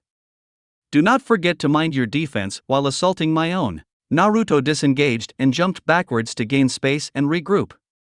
His master must have been feeling unusually merciful, as he didn't follow or press his advantage. He just stood there, an immovable pillar, waiting to see what Naruto would do next. Not that he was actually in a fit state to do much of anything. Sweat poured down his face like a waterfall and left puddles wherever he stood. His breath came in heaving gasps. Welts littered his limbs and body, souvenirs of when he had left too large a gap in his defense for his master's taste. His arms shook with exertion, and his lightsaber felt as though it weighed 100 kilograms. He was nearly spent. His master, on the other hand, practically looked fresh. He had only a light sheen of sweat and slightly quickened breathing to show that he had been exerting himself at all. In the 4 hours they had been sparring, Naruto had not landed a single hit. He hadn't even come close. With anyone else, he would have found such a thing incredibly frustrating. With Master Windu, however, it was only to be expected. Sparring with his master was like sparring with Jiraiya. He was outclassed in every way, and he knew it. Still, he figured that was no reason not to give it his all. So he gathered what little energy he had left, pushed his exhaustion to the side, and charged back into the fray. Exactly 2 seconds later, he found himself lying on his back, his hands stinging, wondering what had just happened. He had been aiming a stab at his master's chest and waiting for the inevitable counter. He'd had a plan for each likely scenario. If Master Windu parried, he would use Trakata to bypass his guard and get in a surprise attack. If Master Windu chose to dodge, he had been prepared to use the force to trip him up and press his advantage that way. He had, of course, fully expected both of his gambits to fail. What he had not expected was for his master to somehow vanish from his sight, disarm him, and plant his ass into the floor, all in less than a second. "What did I just say?" he heard Mace ask him. His tone was calm, with no hint of anger or disappointment. Nonetheless, Naruto could feel through their growing bond that his master was dissatisfied over something. "To mind my defense, master," he answered sheepishly. "But you also said Juyo was all about being aggressive and unpredictable." Mace sighed and tossed Naruto his lightsaber. He caught it and gingerly picked himself up off the floor. Now that the adrenaline rush was fading, he could feel just how tired and sore he really was. "Juyo is about those things, true," Mace said. "But your form should guide your actions, not limit them. You accounted for my superior skill and experience with your plans, but you didn't account for the fact that I am also faster and stronger than you are for now. If you had used even an ounce of caution, you would never have left such an enormous gap in your defense, and your plan may well have worked." Naruto couldn't hold in his skeptical snort. "Really, master," he said. "Against you?" Mace just narrowed his eyes, and Naruto shrank a little under his gaze. It seemed his master was not in the mood for jokes. "I am not invincible, Naruto," Mace said. "I may be skilled, but even the greatest warriors can fall prey to a clever trick, especially if they do not mind their guard." "Yes, master," Naruto said glumly. He hated disappointing Master Windu, just as he hated disappointing Jiraiya. Upon hearing Naruto's tone, Mace's face softened just a fraction. "Naruto, you have come a long way in the past 3 months," he said. "I foresee that one day you will surpass even me, and I look forward to seeing that. However, it will never happen if you get yourself killed because you were so focused on your offense." He paused for a moment and sighed. "Naruto, when I asked you which lightsaber form you wanted to learn, why did you choose Juyo?" Naruto made to answer, but Mace cut him off with a wave of his hand. "Don't answer yet. I want you to meditate on that, as well as the rest of what I've said, for the rest of the evening. I have a council meeting to attend." "The whole evening?" Naruto asked, unable to hide his annoyance. Meditation, and sitting still in general, still didn't sit well with him. He just had too much energy. "The whole evening," Mace confirmed. "And do not use an alchaka either.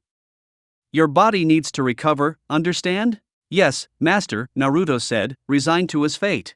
"And remember to dispel your clones before you meditate," Mace added. "It will be a good opportunity to sort through their memories." "Yes, master." "Oh, and Naruto," Mace said as he walked out the door. "Good job today. You did well." Naruto immediately parked up at the unexpected praise. "Thanks, master," he said with an eye smile. It took Naruto the better part of half an hour to get back to his quarters. They weren't especially far from the sparring hall, but he was feeling the effects of the day. Some of the others in the hallway, those who knew who his master was, sent him commiserating looks. Mace Windu was well known for the intensity of his training, both of himself and his students.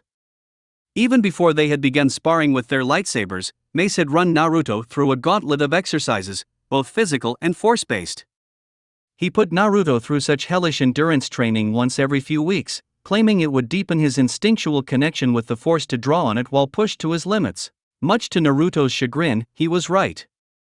Every time he had reached for the Force during their spar, it had come to him more easily. Where once he had needed at least a light meditation to switch from using chakra to the larger Force, now he could do it with just a few moments of concentration. He could feel his control improving, day by day. He wasn't only improving his connection to the Force either. His lightsaber skills had now caught up, or nearly caught up, to the other Padawans of his age. His sealing skills had come a long way, too. He could now create his own explosive tags, much to the chagrin of pretty much everyone who knew him, and many who did not. Most exciting for him, however, was his progress with wind chakra. He had mastered the leaf-splitting exercise fairly quickly. The hardest part had been ensuring he only created one cut. Jiraiya had soon declared that the leaves were too easy and had moved him on to tougher materials. Thus, it was that when he reached his quarters, he found 10 identical copies of himself all intently focused on several small strips of duraplast. "Any progress?" he asked. Most of the clones ignored him, but one turned and gave him a glare. "Why do you even bother asking us?" it asked sarcastically. "You're just going to dispel us anyway and get our memories, so why waste our brief lives with pointless chit-chat? Don't we clones suffer enough in our dash?" Poof! Naruto lowered the fist he had just driven through the clone's face. As the cloud of smoke dispersed, he turned to the rest of the clones, who were watching apathetically. "Dispel. Now," he growled. With a series of faint pops, the rest of his clones vanished in a cloud of smoke. Naruto just shook his head and massaged his temples at the sudden flood of information. "Damn clones," he muttered. "Always giving me a headache. Honestly, how can I have disgruntled copies of myself?" After a moment, he decided that psychoanalyzing himself would likely lead only to madness, and turned his attention to cleaning off the accumulated sweat from the day's exertions. As he slipped off his dirty clothes, he examined himself in the mirror. As usual, he was taken aback by his hair at first.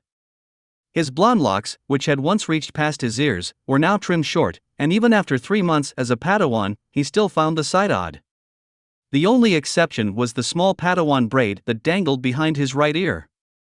It was still only a few centimeters long, but it would eventually grow down to his shoulder until it was finally severed once he became a knight. The other aspect of his reflection that struck him was his height. Naruto was used to being short for his age, though he would vigorously deny it when questioned. Nevertheless, he had been the shortest in his academy class, and even some of the younger initiates in the Clawmouse clan had been taller than him. Now, though, more than a year of proper nutrition and advanced medical care had reversed that trend.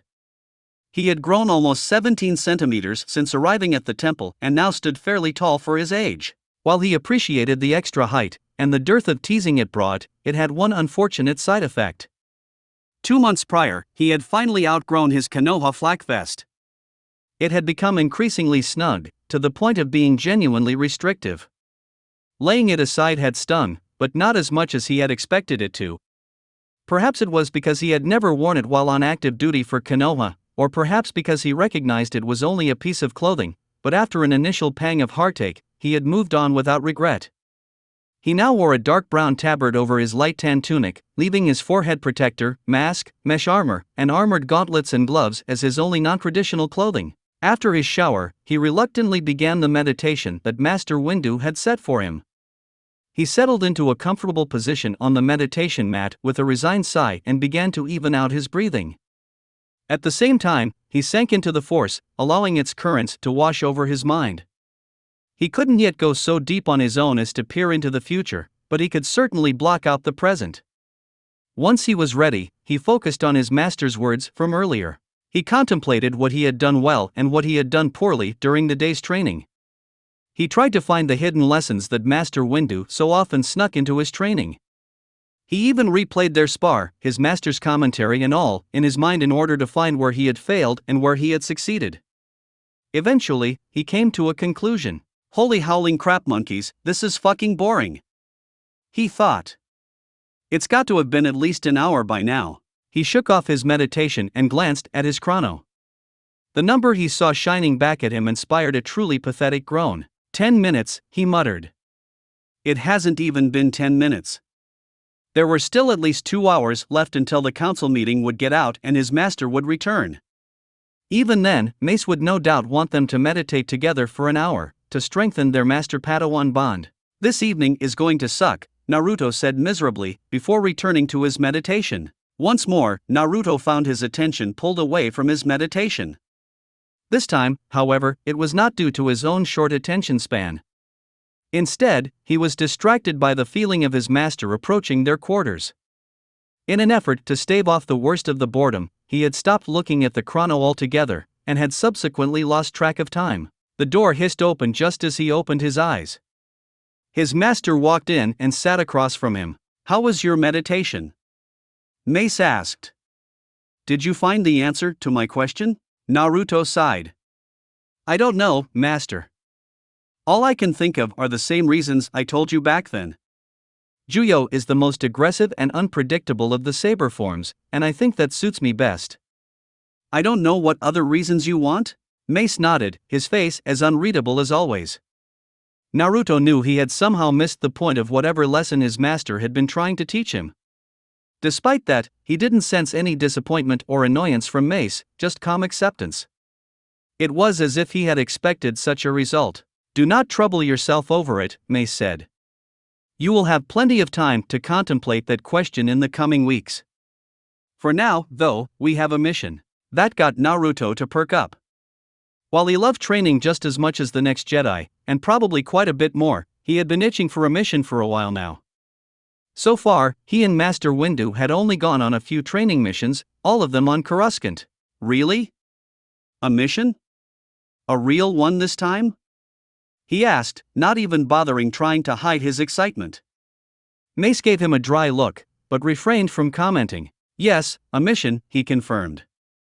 And if by real you mean it is not just for training, then yes, a real one this time. Yes. Finally. Naruto cheered. He pumped his fist into the air. A real mission. It's about time. Naruto, control yourself, Mace admonished firmly. Naruto quailed a little under his stern gaze and immediately settled back down. Not even Master Leem had anything on one of Master Windu's looks. Sorry, Master, he said. I'm just excited. It's my first real mission as a Padawan. Indeed, Mace said. And if you can keep a grip on your emotions, I can tell you about what we will be doing. Naruto just chuckled sheepishly and scratched the back of his head. Mace gave him one last look before moving on. Our mission is to investigate a potentially unstable situation on Naboo, he said. They are holding elections for a new monarch in just 5 weeks, and there have been a series of disturbances over the past few months. What sort of disturbances? Naruto asked.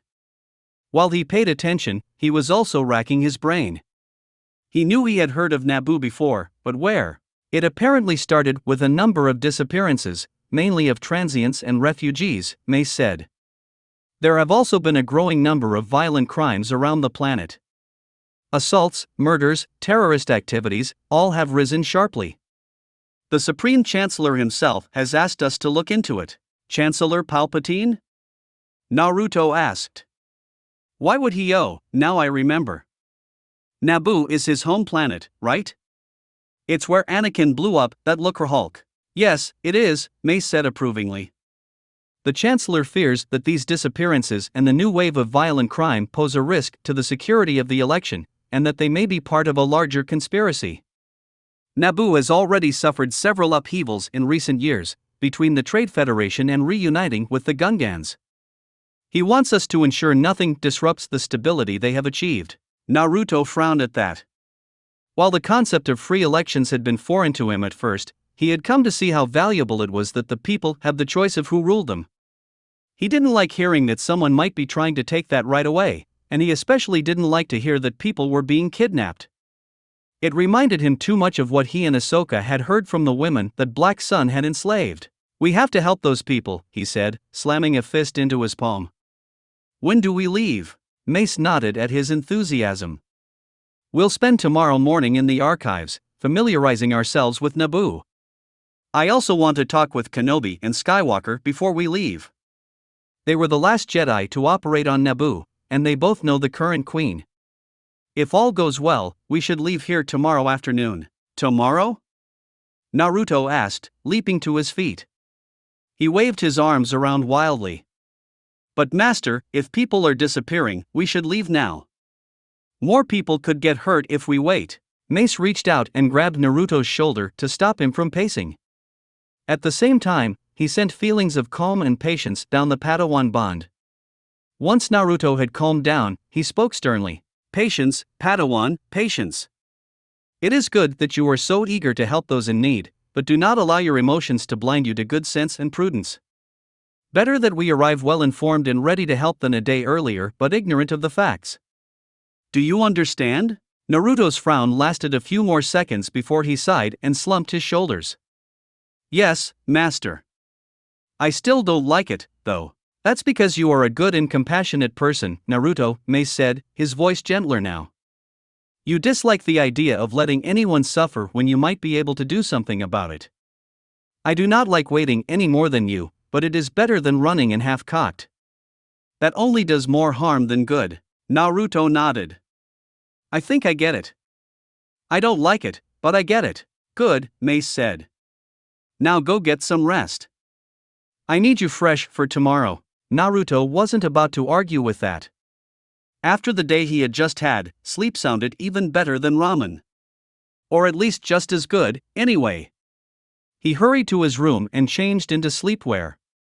As he drifted off, his thoughts turned to their upcoming mission and the people who needed his help. "I will find those people," he thought.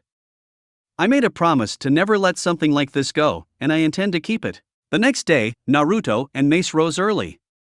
After a quick meal and an even quicker morning meditation, their first task was to speak to Obi-Wan and Anakin. Naruto, despite his lingering impatience, was looking forward to seeing his friend again. While he'd had a few chances to talk with Ahsoka and Barriss since becoming a Padawan, Anakin and Obi-Wan had been on near constant missions for the past several months. To Naruto's surprise, Anakin's reaction when he told him of his mission was not one of his excitement or encouragement. Instead, Naruto could feel a sudden spike of jealousy coming from his older brother. He also sensed annoyance, though he couldn't figure out who it was directed at. "Master, I don't understand," Anakin said to Obi-Wan. "Why weren't we selected for this mission? Both of us have been to Naboo before. We both know Padme. We should be the ones going." For a long minute, no one spoke. The look Obi-Wan gave Anakin was a study in blankness. It communicated no censure, no agreement, no emotion of any sort. Nevertheless, Naruto got the sense that some unspoken conversation was taking place.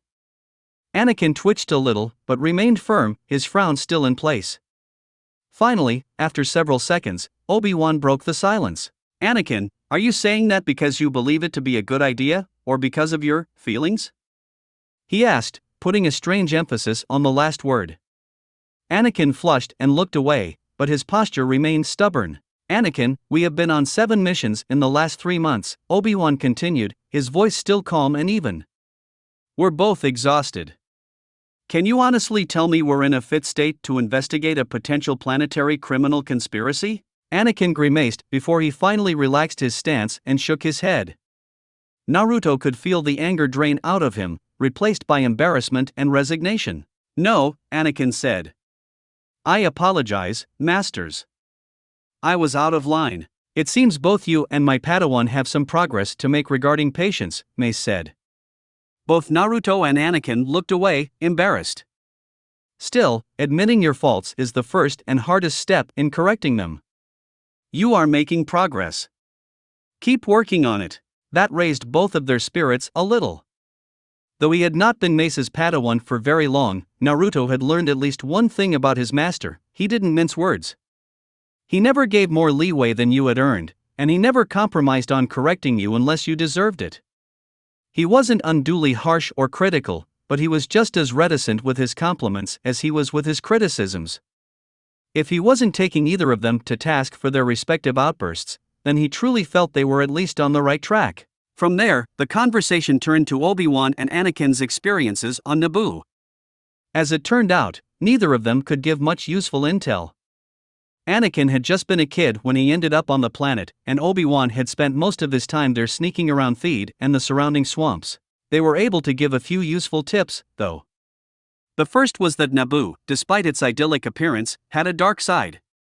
Its oceans were more or less death traps for the unwary, and many of them were not officially mapped. The swamps were nearly as mysterious, being largely forbidden to the Naboo by the Gungans. The other tidbit, though, was something Naruto had a tough time believing. She uses decoys? Really? And that actually works? Naruto asked. He just couldn't picture it. It sounded completely ridiculous at first. Yep, it works, Anakin said. She fooled me, the Gungans, even Obi-Wan was clueless. Wait, really? She fooled you? Naruto said, turning his attention to Obi-Wan, who suddenly looked uncomfortable. The point is that when you are dealing with the Queen, make sure it really is the Queen, he said, neatly sidestepping Naruto's question. She isn't fond of being handled, and she may try to pull a switch if she thinks she can get away with it. I still don't get why they even have that sort of thing in the first place, Naruto said. I mean, specially trained handmaidens, just in case they have to do something like this. Padme told me that until recently, Naboo's politics were pretty violent, Anakin said. Assassination attempts were commonplace, so they developed the decoy system to ensure the monarch's safety. It worked really well, so He trailed off as he saw everyone staring at him. What? Oh, nothing, Obi-Wan replied, a spark of mischief in his eyes. I'm just a little surprised. It took me a year to get you to pay attention to my lessons, but Padme somehow got you to remember her words for 7 years within a week of meeting you. Perhaps her true calling should have been teaching rather than politics, if she can manage such miracles. Once again, Anakin's face turned red. To his credit, though, he kept his expression neutral. Mace's eyes narrowed, and Naruto could feel faint disapproval through their bond, but the older master said nothing. After an awkward few seconds, Anakin walked over to grab Naruto by the shoulder and started half guiding, half dragging him into the other room. You two keep talking, he said. I'm going to show Naruto some new droid upgrades I've been working on. Before he had any chance to protest, Naruto found himself more or less carried out of the room. Anakin didn't let him go until the door was closed. What was that all about? Naruto asked. Anakin just sighed and pulled his hand down his face. Obi-Wan was just getting back at me for letting you know he was fooled, he said. Naruto shook his head. No, I got that, Naruto said. But what he said about Padme, wait. You like her, don't you? Anakin froze. For a long moment he said nothing, but Naruto could see the gears turning behind his eyes. I don't know, Anakin said slowly. He sounded unsure of himself, as if admitting this for the first time. She was there when Master Kagan rescued me from Tatooine. She was kind to me, and I think we were friends. You remember how hard that stuff can be to tell when you're... Naruto nodded, his mind flashing back to his own dark childhood. He could easily remember how hard it was to tell the difference between random kindness, friendship, and love when you had hardly ever experienced any of them. A starving man couldn't easily distinguish between flavors after all. His own history with Sakura was proof enough of that. Yeah, he said eventually. I remember. Anakin must have noticed his grim tone, because he gave Naruto a brief, one-armed hug. Naruto returned it gladly. Even now, he was still thrilled by how good it felt to have family, adoptive or not. Anyway, Anakin said after they separated, I talked to my mom about it, and even a little with Obi-Wan. I don't really know how I feel about her, other than that we were friends. I mean, I barely know her. We haven't spoken in 7 years. Naruto looked at him in surprise. You mean you haven't talked to her since you left Naboo? That's not right. Friends should stay in touch. Anakin tried to wave it aside. It's not that big of a deal, really. I was busy with my training, and she was the queen of an entire planet. It's fine. Naruto just frowned at him. Maybe, but friends should still stay in touch, he said stubbornly. Besides, she won't be the queen soon. When I talk to her, I'm going to make sure she contacts you. Then you two can be friends again." Anakin sighed and palmed his face again. "Honestly, you're even more stubborn than me sometimes," he muttered, before speaking up. "Fine, since I know you're going to do it no matter what." "Yep. Ugh, just don't cause a diplomatic incident." Now it was Naruto's turn to sigh. "Why does no one ever have any confidence in my diplomatic skills?" he asked forlornly. Anakin just smirked at him. "Because they've talked to you." "Oh, yeah." The two of them shared a laugh before heading towards the door. It was about time they rejoined their masters before they became annoyed. As he was about to open the door, though, Anakin turned back to Naruto, his face serious. "Naruto, do me a favor, would you?" he said. "Keep her safe. I've got a bad feeling about this mission." Naruto nodded. His eyes shone with determination, backed by an iron will. "I will. I promise." After Mace and Naruto took their leave, they went to the archives. Their research there proved to be of little value, however. The Jedi had rarely been involved with Naboo, and neither had any major militaries or corporations until recently. The simple fact was that, save for recently, Naboo was a quiet, unimportant backwater with nothing to draw the attention of the wider galaxy. On the one hand, that meant it had escaped much of the turmoil that had gripped the Republic in the past. On the other hand, it made finding detailed information on the planet an absolute pain. Finally, after 4 hours of research, they called it quits. They had uncovered little of importance, beyond confirming what Obi-Wan and Anakin had told them. Naruto was ready to gouge out his own eyes just to pass the time, and though he did not show it, he suspected his master was similarly bored. That was the feeling he got over their bond, at least. Regardless, he wasn't about to complain. Studying in the archives was bad enough, but he could tolerate it if he found something interesting. Studying with no reward, though, now that was downright torturous. After a quick lunch at the nearest mess hall, they finally headed to the hangar, where their T6 shuttle was waiting for them. Naruto, despite his eagerness to get on with the mission, had only one question on his mind. "Can I fly the ship, Master?" he asked. The hopeful light in his eyes could have lit up a room. "Please." Mace just looked at him skeptically. He had no doubt heard of Naruto's penchant for exuberant flying.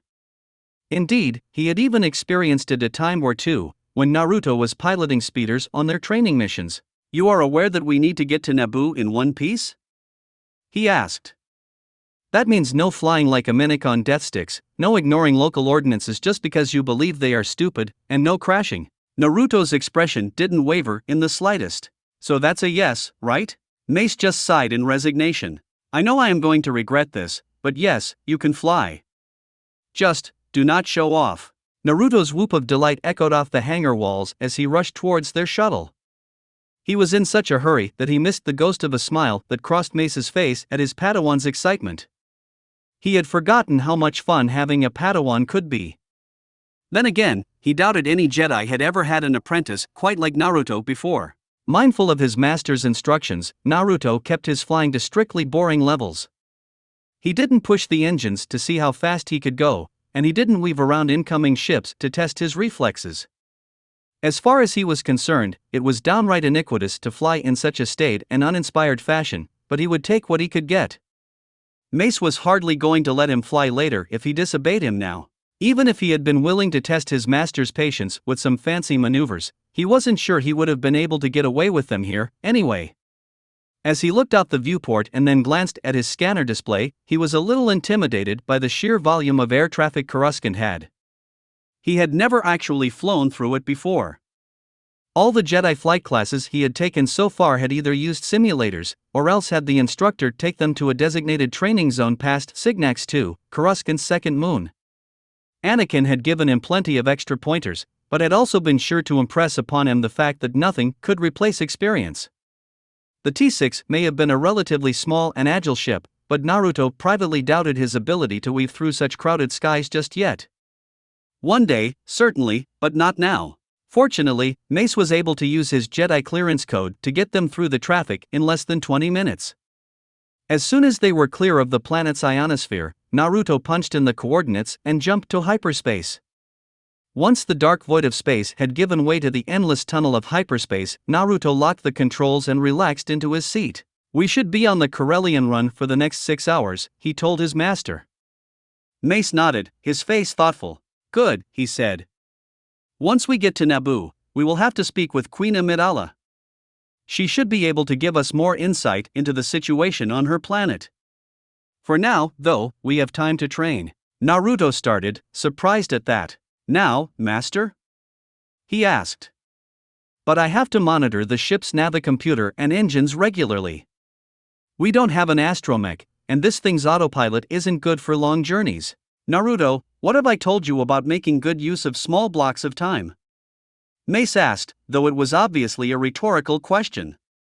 "Even a few spare seconds is enough to practice some aspect of your skills.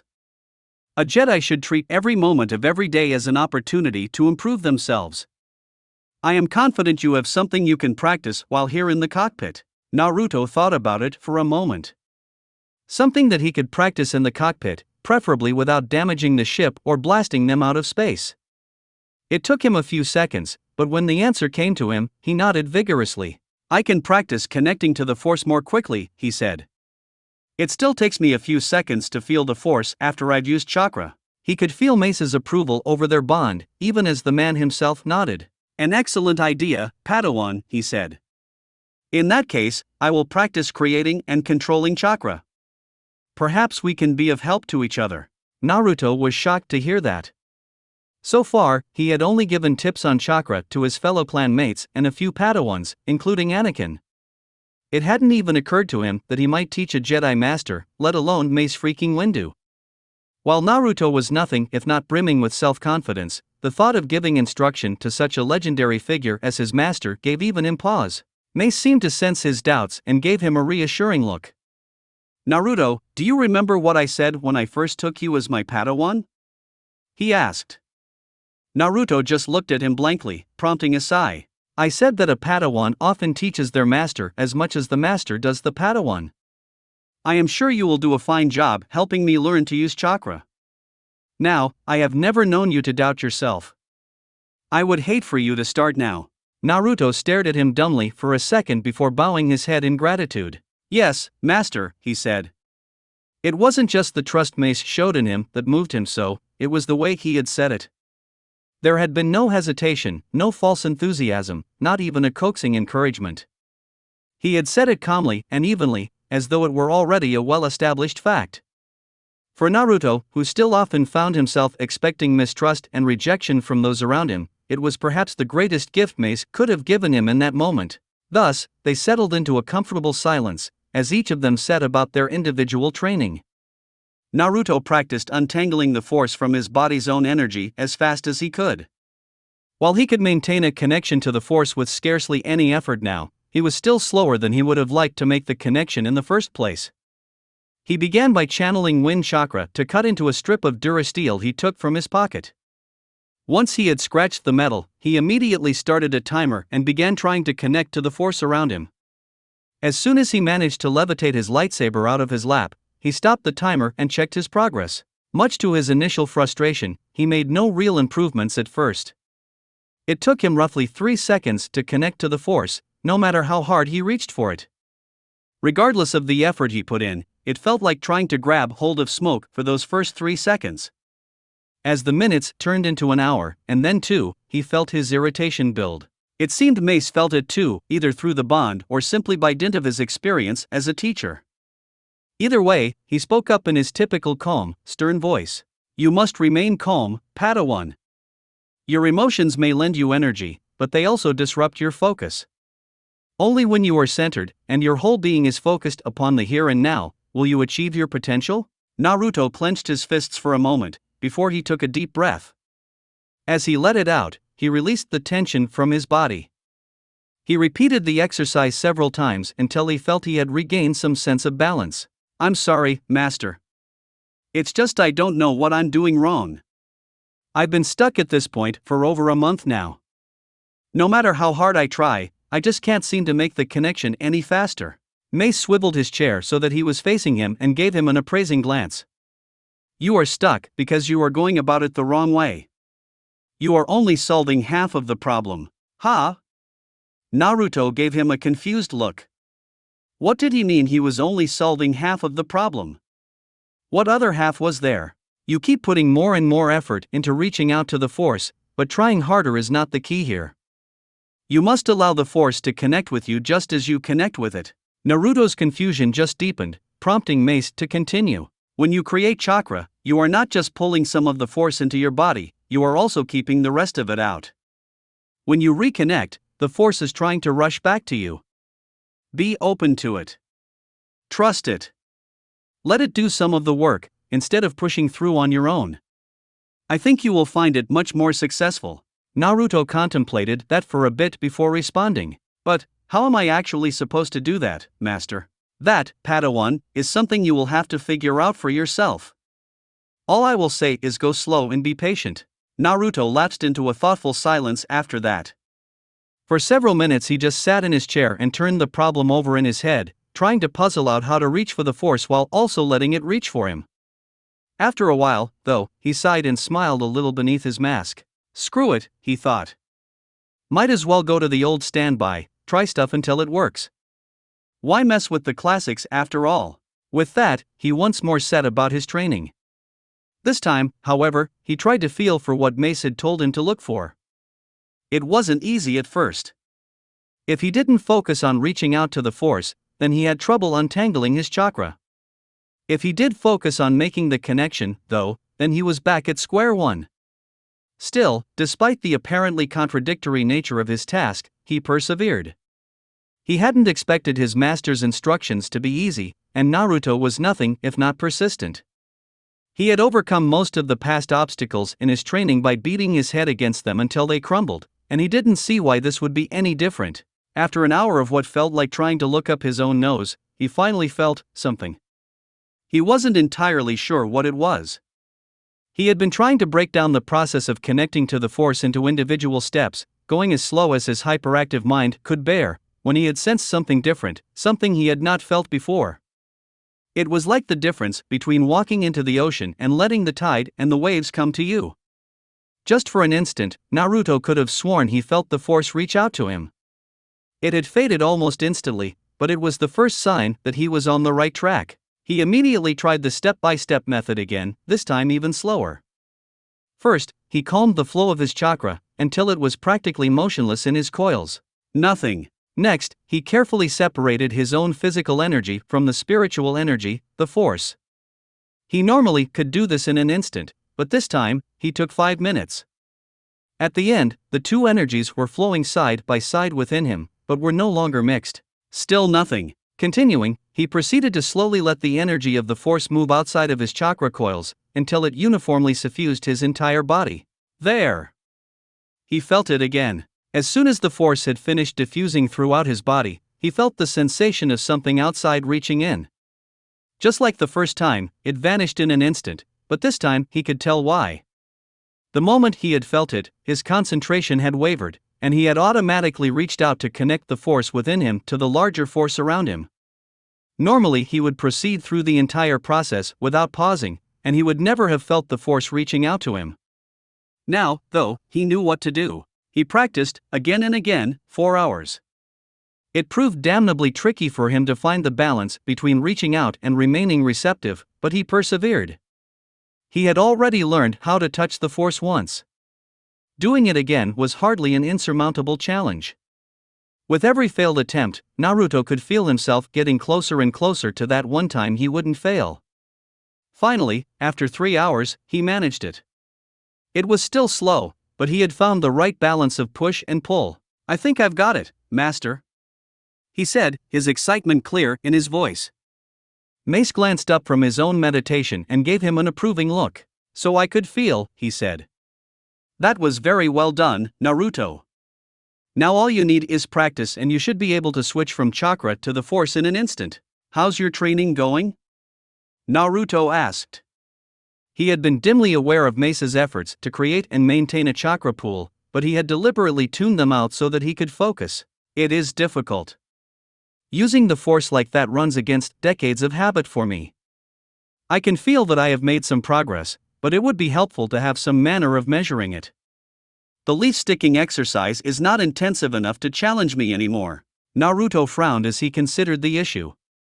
The leaf-sticking exercise was really only useful for children and complete novices. While he may be new to chakra, Mace Windu was certainly neither a child nor a novice at using mystical powers. At the same time, he couldn't very well start tree walking. Mace wouldn't be able to keep his chakra stable long enough for that yet, nor could he just walk along the walls out in public. As Naruto had discovered, that sort of thing drew comment outside of the temple. It wasn't until later, when he was taking a break from practice, that he thought of a solution. He was checking over his gear, a habit that Kakashi, Jiraiya, and now Mace had all drilled into him. Most of it, except for his lightsaber, his medkit, and his comlink, was in a couple of small storage scrolls he kept on his belt. As he resealed the last item, a thought popped into his head. After a moment's consideration, he took out his sealing supplies and set to work.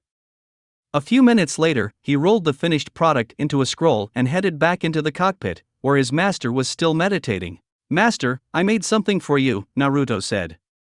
He held out the roll of flimsai, which Mace took and examined. "What is it?" "It's a storage scroll. You can use it to practice your chakra. Storage seals take more chakra to work than the leaf exercise, but they're not as tough as tree walking. Just seal rocks or something into it for practice. When you can store and retrieve something from it without losing control of your chakra, you should be ready for basic ninjutsu training." Mace looked up from examining the intricate seal and gave Naruto a brief, but warm, smile. "Thank you, Naruto. This is a very thoughtful gift," he said.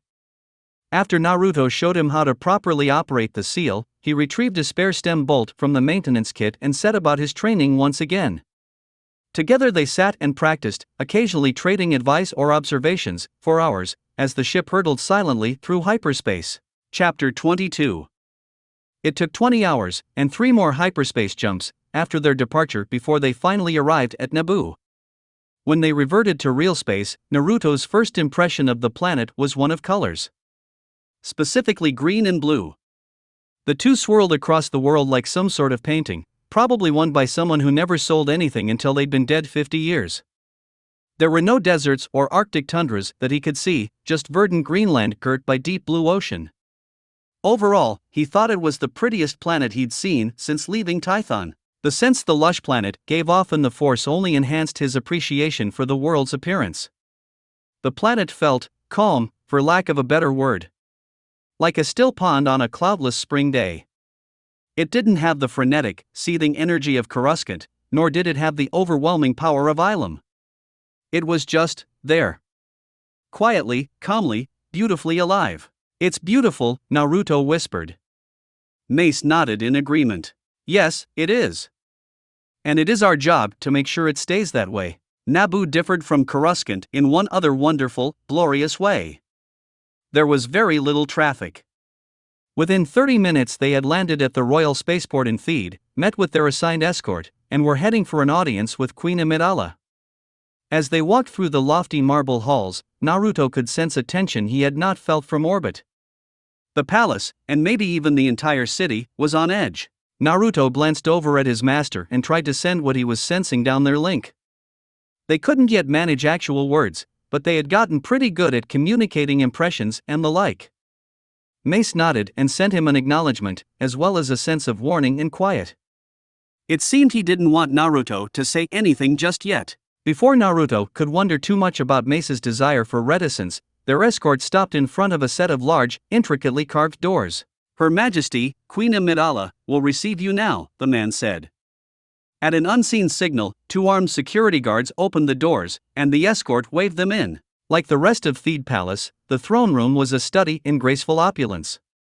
The room was arranged as a large circle, with a set of stairs leading to the main dais.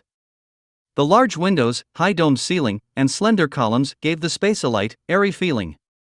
Near the back window, commanding the room, was a heavy stone desk. Behind it sat a young woman in what was perhaps the most absurd costume Naruto had ever seen. She wore a green dress embroidered with gold that looked to weigh more than she did. It had so many layers and tassels and frills that it nearly gave him a headache to look at. Someone had apparently constructed the sleeves with an extra helping of billow, her arms vanishing in their ridiculous depths. The neck had a feathered ruff that was probably supposed to give the impression of an elegant halo. To him, it looked more as if some tropical bird had crashed into the back of her head at speed. Her hair was arranged in an intricate series of 5 tightly coiled buns, each one wrapped around some sort of white, bejeweled framework. Naruto briefly thought she had glued cinnamon rolls to her head. Her face was powdered white, with 2 red dots high on her cheekbones. Her upper lip was painted a similar red, along with a stripe down the center of her lower lip. To any casual gaze, her whole ensemble looked exactly like the sort of overblown gaudiness that so often accompanied royalty. Even a discerning eye would likely see nothing more than a ceremonial collection of various culturally significant fashions. Naruto, however, had trained under Kakashi Hatake, Jiraiya of the Sannin, and now Mace Windu. He saw more than what he was supposed to see. He saw underneath the underneath. For instance, he saw that the dress had a certain rigidity to it. It could imply some sort of internal support, but it could just as easily imply carefully concealed armor. He also noted that those absurdly wide sleeves could easily hide any number of weapons within their depths. Furthermore, most of what he had already seen was the queen's clothing and makeup, something he strongly suspected was by deliberate design. He had not noted any of her particular features beyond that she was young, short, and had dark brown hair. Much like all the various red-robed handmaidens stationed throughout the room. In a flash, Naruto finally understood just how the queen could employ decoys so easily. If I wasn't already trying to figure it out, I probably never would have noticed, he thought. You could put damn near anyone in that getup and I bet they could pass without question. That's kind of brilliant. To one side of the desk sat an elderly man with a sharply pointed beard. Naruto recognized him from Obi-Wan's account as Sayo Bibble, the governor of Naboo, and chief advisor to Queen Amidala. On the other side of the desk sat a dark-skinned man wearing a security uniform and a serious expression. Behind him stood a tall man, heavily built, with bronze skin and some sort of eye patch over his left eye. He too wore a security uniform. Aside from those 3, a half-dozen handmaidens, all clad in red, hooded robes, stood around the room. As Naruto took in the sight before him, his master strode forward to introduce them to the queen. His voice startled Naruto out of his thoughts. Greetings, Your Highness. I am Jedi Master Mace Windu, and this is my Padawan, Naruto Uzumaki. We are here at the behest of the Chancellor, to investigate the recent disturbances on your planet. Greetings, Master Jedi, the queen replied. Her voice had a strange, formal accent to it that Naruto suspected was an affectation. She gestured to the 2 security officers on her left. This is Captain Panika and Lieutenant Typho. They have been running the investigation so far. They will brief you on the current situation. I pray you may offer some insight. Captain Panika stepped forward and activated a holotable. It projected a map of the planet, with various locations highlighted. This shows the location of all the major terrorist attacks in the 2 months. As you can see, there is no apparent pattern. The attacks have ranged from bombings to arson to mass shootings. Almost all of them have resulted in civilian casualties, and we have yet to take any of the attackers alive. None of them? Naruto asked. How is that possible? This time it was Lieutenant Typho who spoke up. All the attacks have been sudden, with no warning or prior indications. By the time the authorities arrive on scene, most of the attackers have either fled or committed suicide. Any that are left invariably attack everyone they see, forcing the security on scene to kill them. Even when we tried to stun them, they still died. We suspect some sort of poison, but our autopsy results were inconclusive. Does anything link the attacks or the attackers together? Mace asked. Panika pressed a button, and a list of names and photos replaced the map. These are all the attackers we've identified so far. As you can see, most are human, but not all. There are a few Gungans mixed in. No major criminals either. Most have only minor criminal records, or no record at all. No common friends, enemies, or past associates. For all that we can tell, they seem to be a random collection of people. Without a live perpetrator to interrogate, we can't find any apparent motive beyond random violence and killings. Naruto frowned. Something about the whole thing stank to him. He couldn't put his finger on it, but something about the terrorists didn't sound right. He felt an urge to ask something and followed it. What about the missing people? He asked. What do you have on them? I'm sorry? Panika said, clearly confused. Naruto bristled and inhaled to chastise him for his apparent ignorance, but Mace stepped in before he could start. The Chancellor mentioned that there had been an increase in disappearances lately. What do you have on that front? Typho and Panika glanced at each other before Panika spoke again. There was an increase in missing persons reports about 2 months ago, but with all these attacks it hasn't been a priority. I don't see what that has to do with this terrorism, though. Just indulge me for a minute, Naruto said, trying to keep the impatience from his voice. What happened with the missing people? Once again, Panika and Typho hesitated before answering. Naruto was about to snap at them when Governor Bibble stood to speak. I think I might be able to address this, he said. The cases were never solved. Most of those people are still missing, if they ever were to start with. I mean, what are you saying? Naruto asked. Didn't you investigate? Of course, we did, Bibble replied, his voice indignant. But the actions of the Trade Federation hampered our investigations. Now Naruto was really lost. The Trade Federation had left Naboo 7 years ago. I don't dash. The Trade Federation left a virus in our computer systems when they pulled out. It destroyed most of our civil records, including much of our census data, and crippled our whole civil database. It will be years yet before it's fully rebuilt. There was no proof, of course, but it was them. We still don't even know how many people died in the occupation. In the past 7 years, most missing persons cases have been unsolvable. We just don't have the information we need. Naruto could feel the guilt and anger in each of the people in the room as they thought back to the Trade Federation and its invasion. Even 7 years later, it seemed some scars had yet to heal. Governor Bibble was near trembling in a mix of fury and shame. The handmaiden nearest to him touched him gently on the elbow. You have done much for us, Governor, she said. The Queen nodded and added her own voice. You helped our people survive the occupation, and you have been essential to our recovery, she said. Do not let those problems we still have detract from what you have accomplished. You have been vital to me, Governor, and I am sure you will be vital to my successor. Governor Bibble nodded gratefully, and his shame seemed to subside somewhat. Mace took the opportunity to move the meeting along. Speaking of your successor, the election is the main reason we're here, he said. The Chancellor is concerned that the recent chaos may threaten its integrity. One handmaiden, the same one who had comforted Bibble, shifted uncomfortably and crossed her arms. The Queen glanced at her before turning her attention back to the Jedi. Are you sure that the election is at risk? She asked. None of the attacks have targeted the candidates or any other politicians. Mace nodded but remained firm. Perhaps not, but such chaos at this time cannot be a coincidence. My instincts tell me that the election is central to this entire matter.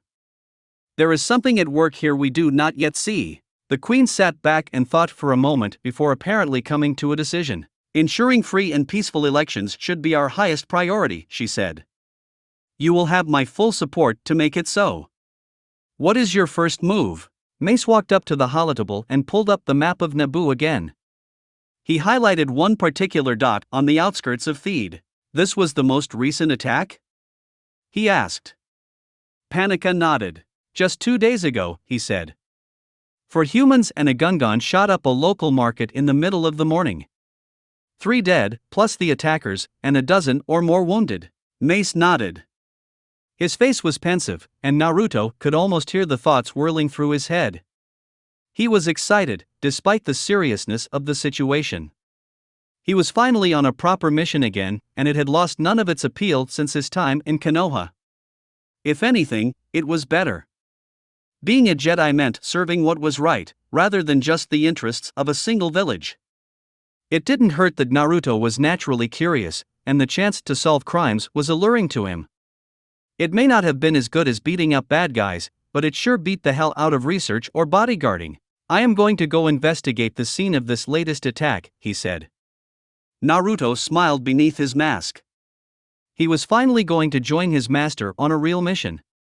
Then Mace kept talking. Naruto, you will remain here and ensure the Queen's safety, he said. Naruto felt his excitement slink off into a corner and sulk. Several of the people in the room shifted at that, and Panika leaned forward with interest. What? Bodyguarding? But master, I should be with you. I agree, the queen said. I do not believe I require a bodyguard. My security is excellent, and none of the attacks have targeted the government.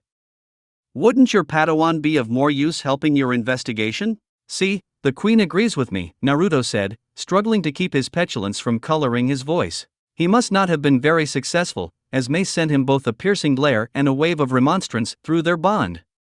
Naruto instantly felt like he was about 2 centimeters tall. The man's irritation cut through like a laser beam, and he hadn't even said a word yet. Your Majesty, the current crisis has your security stretched thin, Mace said. Between that and the upcoming election, your men can only be in so many places at once. You are vulnerable, and the Force tells me the election is the key to this. The easiest way to disrupt the election would be to target you, and we cannot allow that to happen. As you said, the election must remain secure. The queen hesitated, before glancing at Panika and Typho. Both of them nodded, and she sighed. Very well, she agreed. Satisfied, Mace turned his glare back to Naruto, who promptly felt himself shrink another centimeter. Mace's irritation came across their bond loud and clear. Padawan, you have far more experience with bodyguarding than with investigation, he chastised sternly.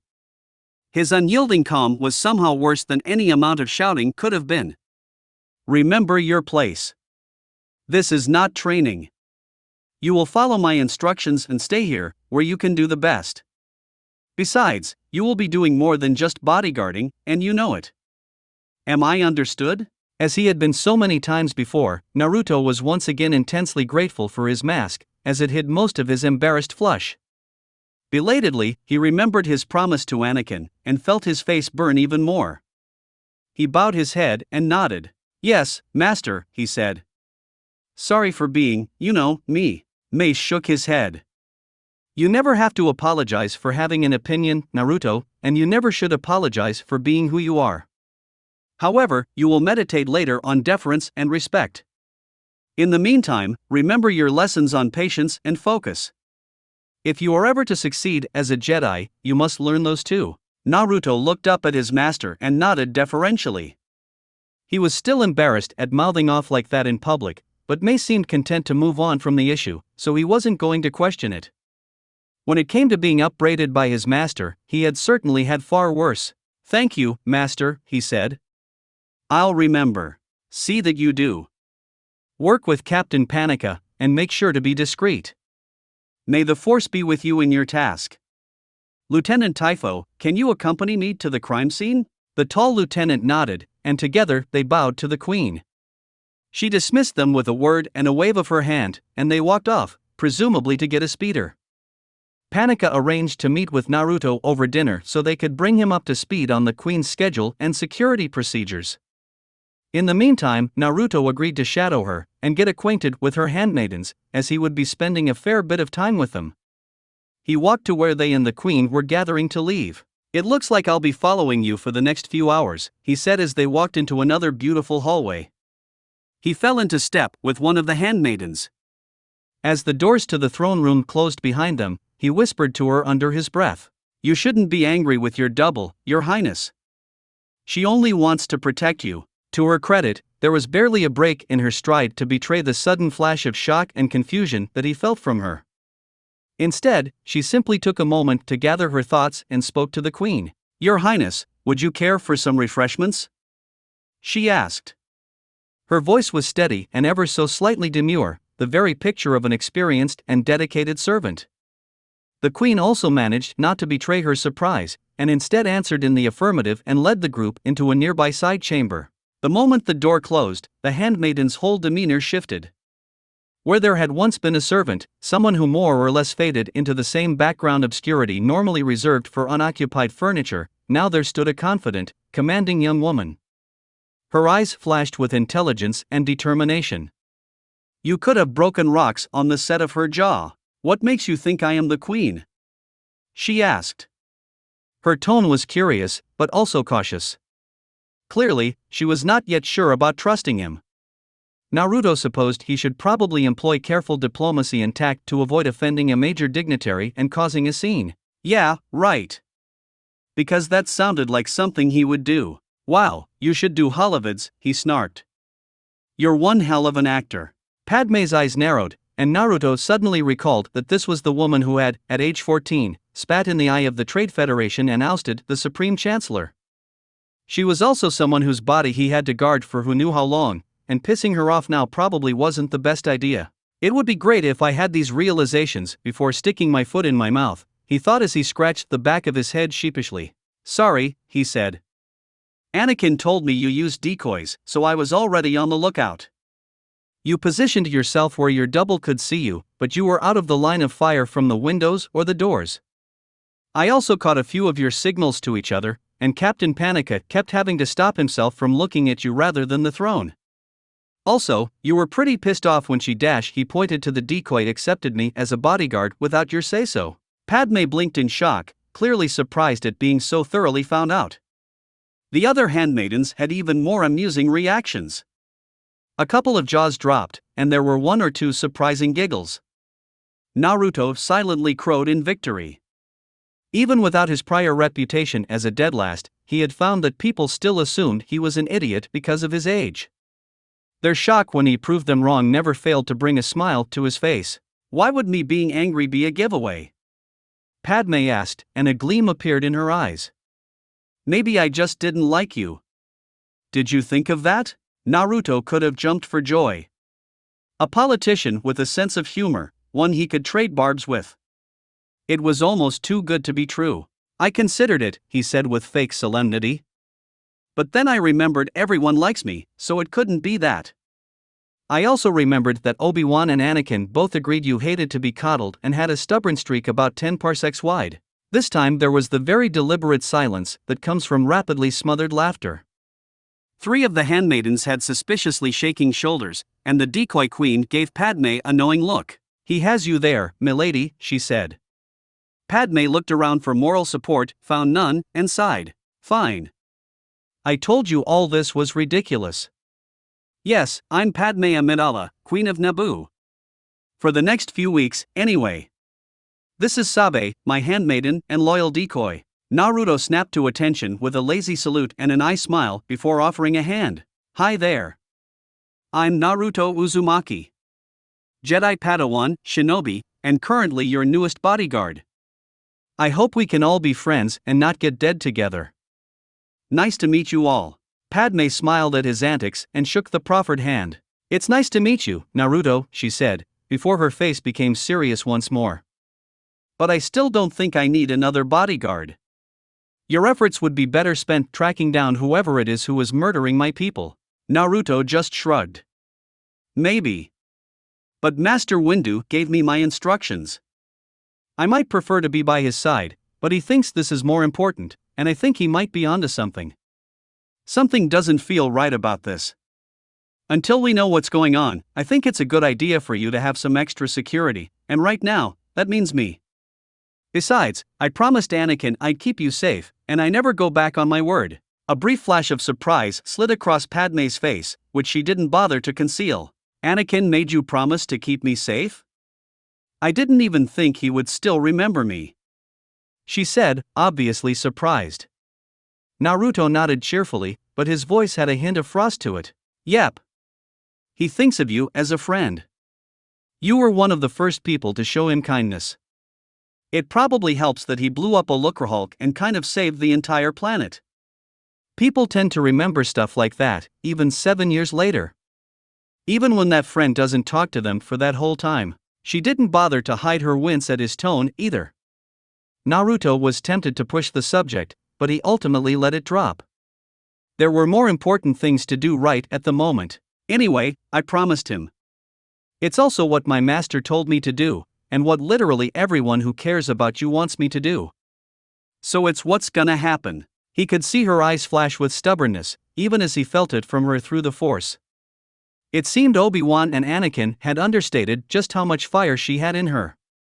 Just as he was sure that she was about to turn on the distant monarch act, her decoy, Sabe, laid a soothing hand on her arm. Milady, please, she said. Both the Jedi agree. Something more is going on. Please let us protect you.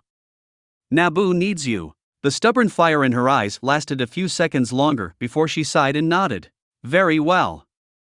I still don't think this is necessary, but very well. How will this work? From now on, you should probably use a decoy anytime you're out in public, Naruto said. He tried to adopt a more professional tone, with mixed success. I'll be guarding you around the clock. Captain Panika is briefing me on your schedule in a couple of hours. Around the clock? Padme asked, obviously confused. Don't you need to sleep? Now it was Naruto's turn to gain a mischievous twinkle in his eyes. He said nothing, and instead channeled chakra and made a hand seal. Kage Bunshin no Jutsu. 4 identical copies of himself popped into existence in a cloud of white smoke.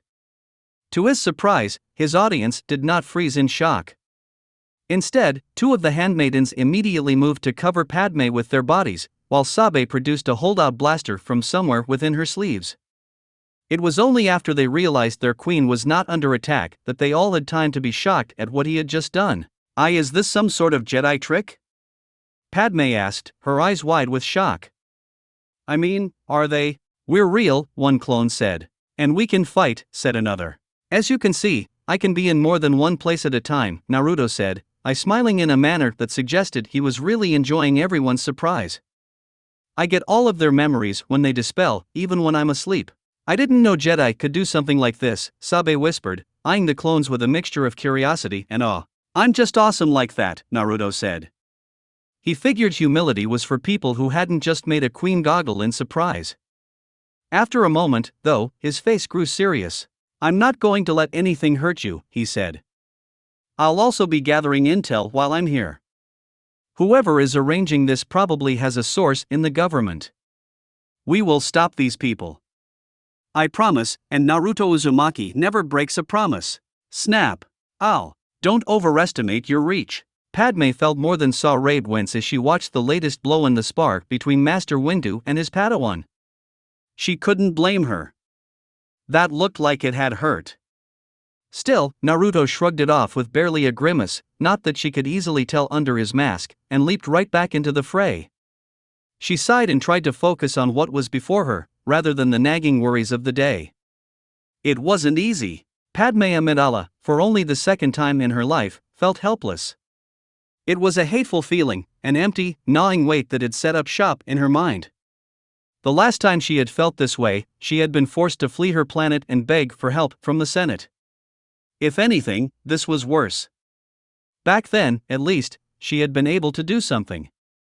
Not quickly, perhaps, and certainly not enough, but she'd had options. This time, though, there was nothing. She wasn't facing some cold, implacable, overwhelming, obvious foe like the Trade Federation. No, now she had to contend with shadows and smoke. A phantom with no apparent motive, no clear goals, and no identifiable weaknesses. She was doing everything she could do as queen, she knew that, and it added up to exactly nothing. Faced with such maddening impotence, she was grateful that the Jedi were here. She wasn't thrilled that the Chancellor had sent them without even consulting her, but the chance to stop this chaos was more than ample balm for her wounded pride. If anyone could do something, it was the Jedi. And stars, moons, and little fish had the Jedi Council sent their best. First, there was Mace Windu. A legend, even by the lofty standards of his order. No Jedi save for Yoda himself had a more widespread and impressive reputation. While Padme was usually reluctant to accept such things without proof, she had to admit, he certainly seemed to fit the stories about him. There was a quiet, iron-hard surety about him, a sort of innate authority that received respect without demanding it. Every time she spoke to him, it was a struggle not to feel intimidated by his mere presence. Even so, his investigations over the past 2 days had produced little of value. By visiting several of the crime scenes, he confirmed the attacks were linked, despite the disparate means and methods. He had also pointed out that all the attacks had occurred within both 3 days and 15 kilometers of an event or location connected to the ongoing election campaign. It was more than her security forces had uncovered, and it certainly lent credibility to his theory of a larger conspiracy targeting the election, but it didn't get them any closer to bringing whoever was responsible to justice. She sighed and poked herself mentally. Patience, she told herself, patience. He has only been here for 2 days, and he's already found more than our investigations did in 2 months. Losing my mind with frustration won't help anyone. With an effort of will, she wrenched her mind out of its puddle of self-pity and back towards the ongoing lightsaber duel in front of her. Naruto was once again pressing the attack on his master. As she watched him furiously probe for weaknesses in Master Windu's defenses, she felt the beginning of a smile tug at her mouth. Naruto Uzumaki, Mace Windu's apprentice and her newest bodyguard, certainly broke the mold when it came to the stoic, calmly detached image the Jedi preferred to project. He was cheerful, friendly, energetic, sarcastic, and talkative. He seemed to regard anything like formality with the same sort of suspicion and revulsion most people saved for something smelly and slimy they found on a beach. He had also proven to be a surprisingly thorough bodyguard. Though he refused to discuss his strange powers in much detail, she strongly suspected that at least one of his clones had been within 2 meters of her at all times in the past 2 days, even at night. Certainly, he had ignored the objections of the palace servants, who had been mortified at the lack of respect for propriety he showed in his duties. He had merely waved them off and dismissed their concerns as petty and absurd. She also suspected he had been listening in on some supposedly private conversations between certain officials. She didn't know why, but she suspected he was not as removed from the investigation as he appeared. Despite his cheerful disregard for courtly protocol, he had somehow worked his way into the good graces of the entire palace, herself included. There was something about him that made it seemingly impossible not to be his friend. In that respect, he reminded her of Anakin, back when they had first met. He too had simply assumed that she and Kagan would be his friends, and just like that, they had been. He also shared that strange, slightly unreal quality that Anakin had possessed. The world seemed to automatically center around him, as if he were somehow rooted more firmly in reality than mere physical matter. Next to him, other colors and sounds seemed to fade into the background ever so slightly, or perhaps he simply moved into the foreground. When he smiled, everything seemed a little warmer, a little more vibrant. When he frowned, the world grew slightly pale and gray. Now that she thought about it, both Obi-Wan and Kagan had possessed a similar aura, though not as strong. Even Master Windu seemed to project just a little too much of a presence to be completely natural. Perhaps it was a matter of experience or control? It was a touch unnerving, a reminder that, despite their humble appearances, the Jedi wielded powers beyond her understanding. Still, perhaps such powers can once again prove the key to saving my people, she thought.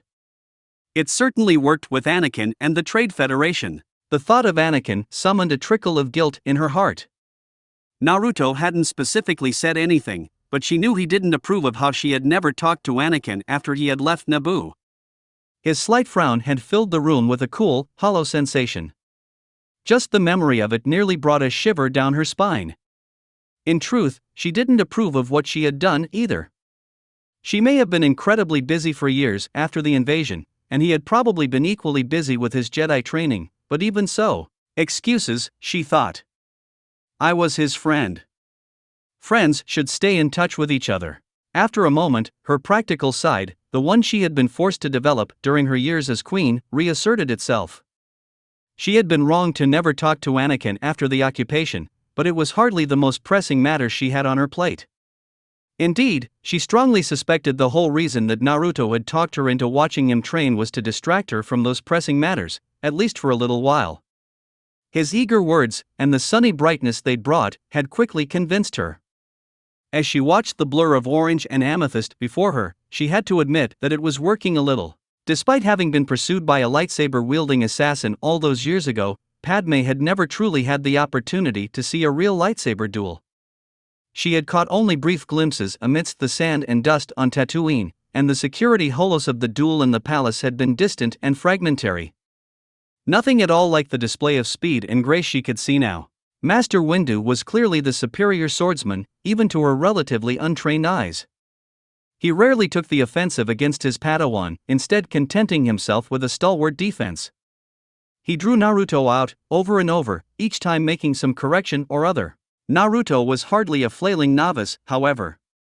Before he had begun sparring with his master, several of her handmaidens had challenged themselves against him in a hand-to-hand match.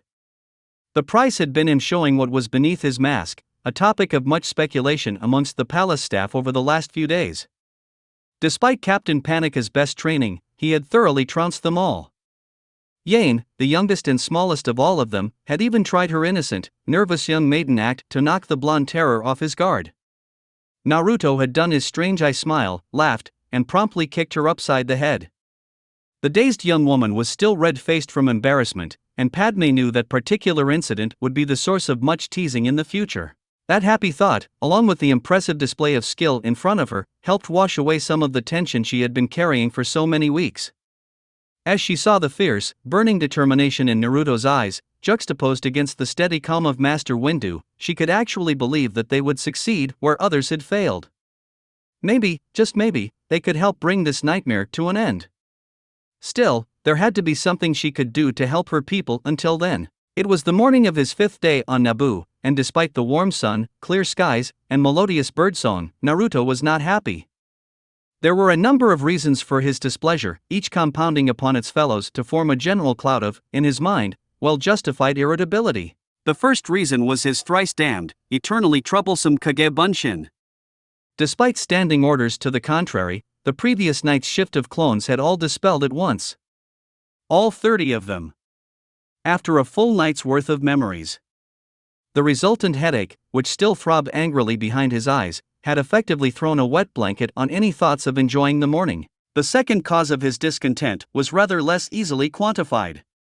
For the last few weeks, Naruto had woken up sore, regardless of whether or not he had worked out the previous day. He also felt unusually clumsy, and he had developed the occasional painful pimple. To cap it all off, his voice had taken to cracking at the most inopportune and embarrassing times. Times such as yesterday, during a briefing, in front of both his master and most of Naboo's top officials, including Padme and Captain Panica. For some unaccountable reason, he had immediately been relieved that Ahsoka hadn't been there to hear his voice squeak like a rusty gear. Overall, there could be no doubt about it. Puberty had arrived, with all its attendant horrors in tow. Third, he was bored. To be fair, most bodyguarding missions were boring. If they weren't, then you had probably done your job wrong. Boredom was good. Boredom meant the principal wasn't dead. Unfortunately, boredom was also boring, and no one dealt with being bored worse than Naruto. His clones had found no obvious traitors in the palace, nor any worrying gaps in security. He had even taken to investigating the various politicians that came and went every day, but none of them did anything suspicious. The most he found out were details about the candidates in the election, which were hardly riveting. The front runner was Jamilia Very. People saw her as a progressive, and she strongly opposed the corruption that had crept into the Republic. Padme, he knew, supported her, though she was careful not to show it in public. She was young, but possessed a charisma and determination that reminded people of Padme. In close second was Rialata Domu. She had briefly served as queen before, and had the claim of experience. That said, she was far more conservative than either Padme or Jamilia. With the recent efforts to bridge the gap between the Gungans and the Naboo, her more cautious stance was not winning her any points. In a distant, but rising third was Dane Tapalo. He was apparently the grandson of a past king of Naboo. His grandfather had brought Naboo into the Republic, but had later been mired in numerous corruption scandals. Dane had apparently tried to distance himself from his grandfather's legacy, instead joining the security forces. When he'd had to retire because of an injury, he had focused on public works and charity. He had even worked with Padme's father on several occasions, and she had fond memories of him. His platform, however, apparently worried her. He was running on the promise of increasing security and expanding the military, ostensibly to prevent something like the occupation from ever happening again. His hardline views had initially alienated most people, but with the shadow of the recent terrorist attacks looming over them, the promise of increased security was becoming more and more attractive. The final source of his displeasure, and the one he was most annoyed about currently, was the day's itinerary. Specifically, the last-minute addition Padme had made to it and about which she had only just now seen fit to inform him. She had apparently decided to make an impromptu appearance in the latest town to be targeted by the unknown terrorists. "Padme, this is a really, really terrible idea," he protested. "You're talking about taking a huge, unnecessary risk. She merely waved aside his words like so much fog. I hardly think it's unnecessary, nor do I believe it will be as risky as you say, she said. There's no possible way these terrorists could know I'll be there. They won't have time to plan anything. I'm sure that between you and my other security, I'll be perfectly safe. But why dash? Because this is important to me, she said, a touch of steel entering her voice. I am tired of doing nothing while these monsters are murdering my people. I am tired of standing by helplessly while they threaten our democracy. If I can't yet prevent these attacks from happening, then at least I can provide some measure of comfort and hope to the victims. Naruto blinked a little in shock. He had not expected such passion from a politician, even one with Padme Amidala's reputation. Most Jedi, including his master, dismissed politicians as being, to a greater or lesser extent, untrustworthy, self-centered, and unconcerned with the actual welfare of their constituents. There were exceptions, of course, but they were rare and getting rarer. It seemed Padme was one of those exceptions, though. He could feel the genuine concern and love for her people and her planet that was driving her actions. It was like a landslide, an inevitable, unstoppable force that left only two options: go with the tide or be crushed by it. It was something he recognized, for he had seen it before. The will of fire. After a few seconds, he let out a small chuckle. It soon turned into a full-blown laugh, one that obviously left Padme confused. You reminded me of something my godfather said to me once, Naruto said to her unspoken question. He told me that all great men and women have all done the same thing when confronted with an impossible problem. What was that? What they can, Naruto said with an eye smile. That was a great speech. You should run for office or something. Padme giggled a little at his joke. It was too awful to do anything else. You're a very sarcastic person, do you know that? I suppose that means you'll go along with it? She asked. Naruto nodded. Yeah. I promised once that I would never ignore people in need, even when they aren't important. This is still stupid and dangerous, but my plans are usually even worse and they typically work out, so yeah. I'll go along with it. Good, she said with a smile. It would have been awkward for me to have to drag my bodyguard along against his will. Naruto privately considered whether or not she could actually have done such a thing, and decided he really didn't want to find out. Something about the fire in her eyes told him that his odds wouldn't be all that good. No wonder she left such an impression on Anakin, he thought. I'm surprised she needed Master Kagan and Master Kenobi. She probably could have gotten the whole Trade Federation to stand down on her own if she needed to. I'll let Master Windu know about this, he said. He'll be investigating that attack today, so at least he'll be nearby. Padme gave a nod and one last smile before she walked off to prepare for the trip. Naruto was grateful that she had at least acceded to Panika's wishes and used a decoy for the trip. He was all for helping comfort the people of Naboo, but he generally preferred that the stupidly dangerous parts of his plans only involve him. A few hours later, shortly after noon, they arrived at the town. From the air, Naruto could still see the plume of smoke and dust rising from the site of the attack. As their speeder landed, he could feel the fear and confusion that lay over the townsfolk like a dirty cloud. It was distracting, but it also served to further cement his respect for Padme. What she was doing was risky, true, but it was also incredibly kind. These people needed something to hold on to, some measure of comfort after their lives had been so suddenly and violently disrupted, and Padme had recognized that she could serve that role. He could also feel the steel pillar of his master's presence as he investigated the site of the attack. Naruto allowed himself to relax slightly upon feeling that. No matter what happened during the next few hours, he was confident that Mace could help him deal with it. Even if he was on the other side of town, his mere presence gave Naruto a shot of confidence and calm. Their speeder landed on the other side of town, several kilometers from the site of the attack, in a large, open square. Naruto and Captain Panika had selected it as the only venue that offered even a modicum of control and security. The unexpected appearance of a royal transport had obviously attracted attention, as there was already a crowd of dozens waiting for them.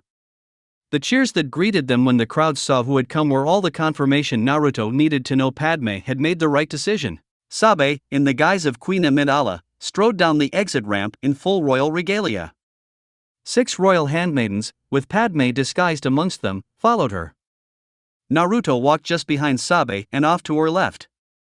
To any observers, he looked to be positioned to guard the queen without being too overt.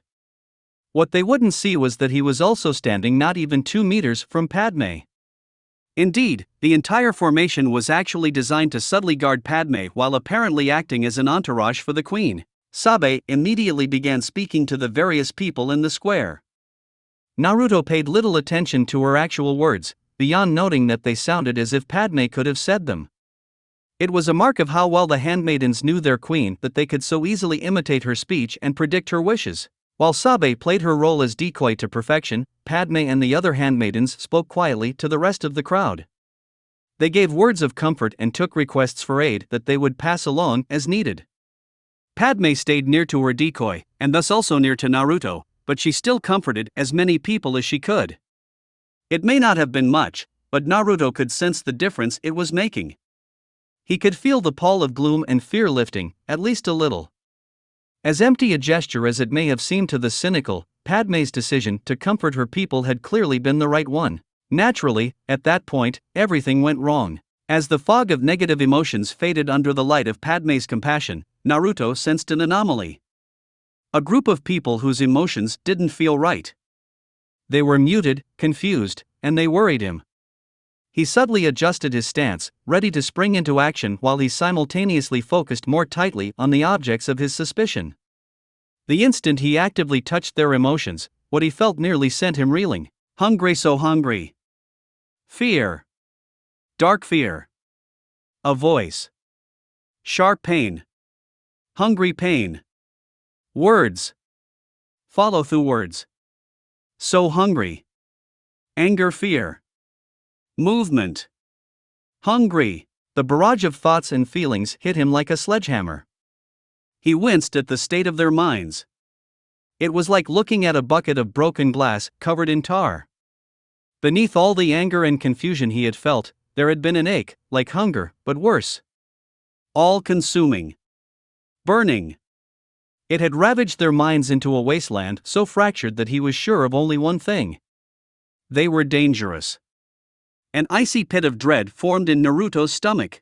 Even as he reached that conclusion, his danger sense flared to life. He had just enough time to activate his lightsaber before the whole world seemed to explode into motion and noise. That's it for this reading.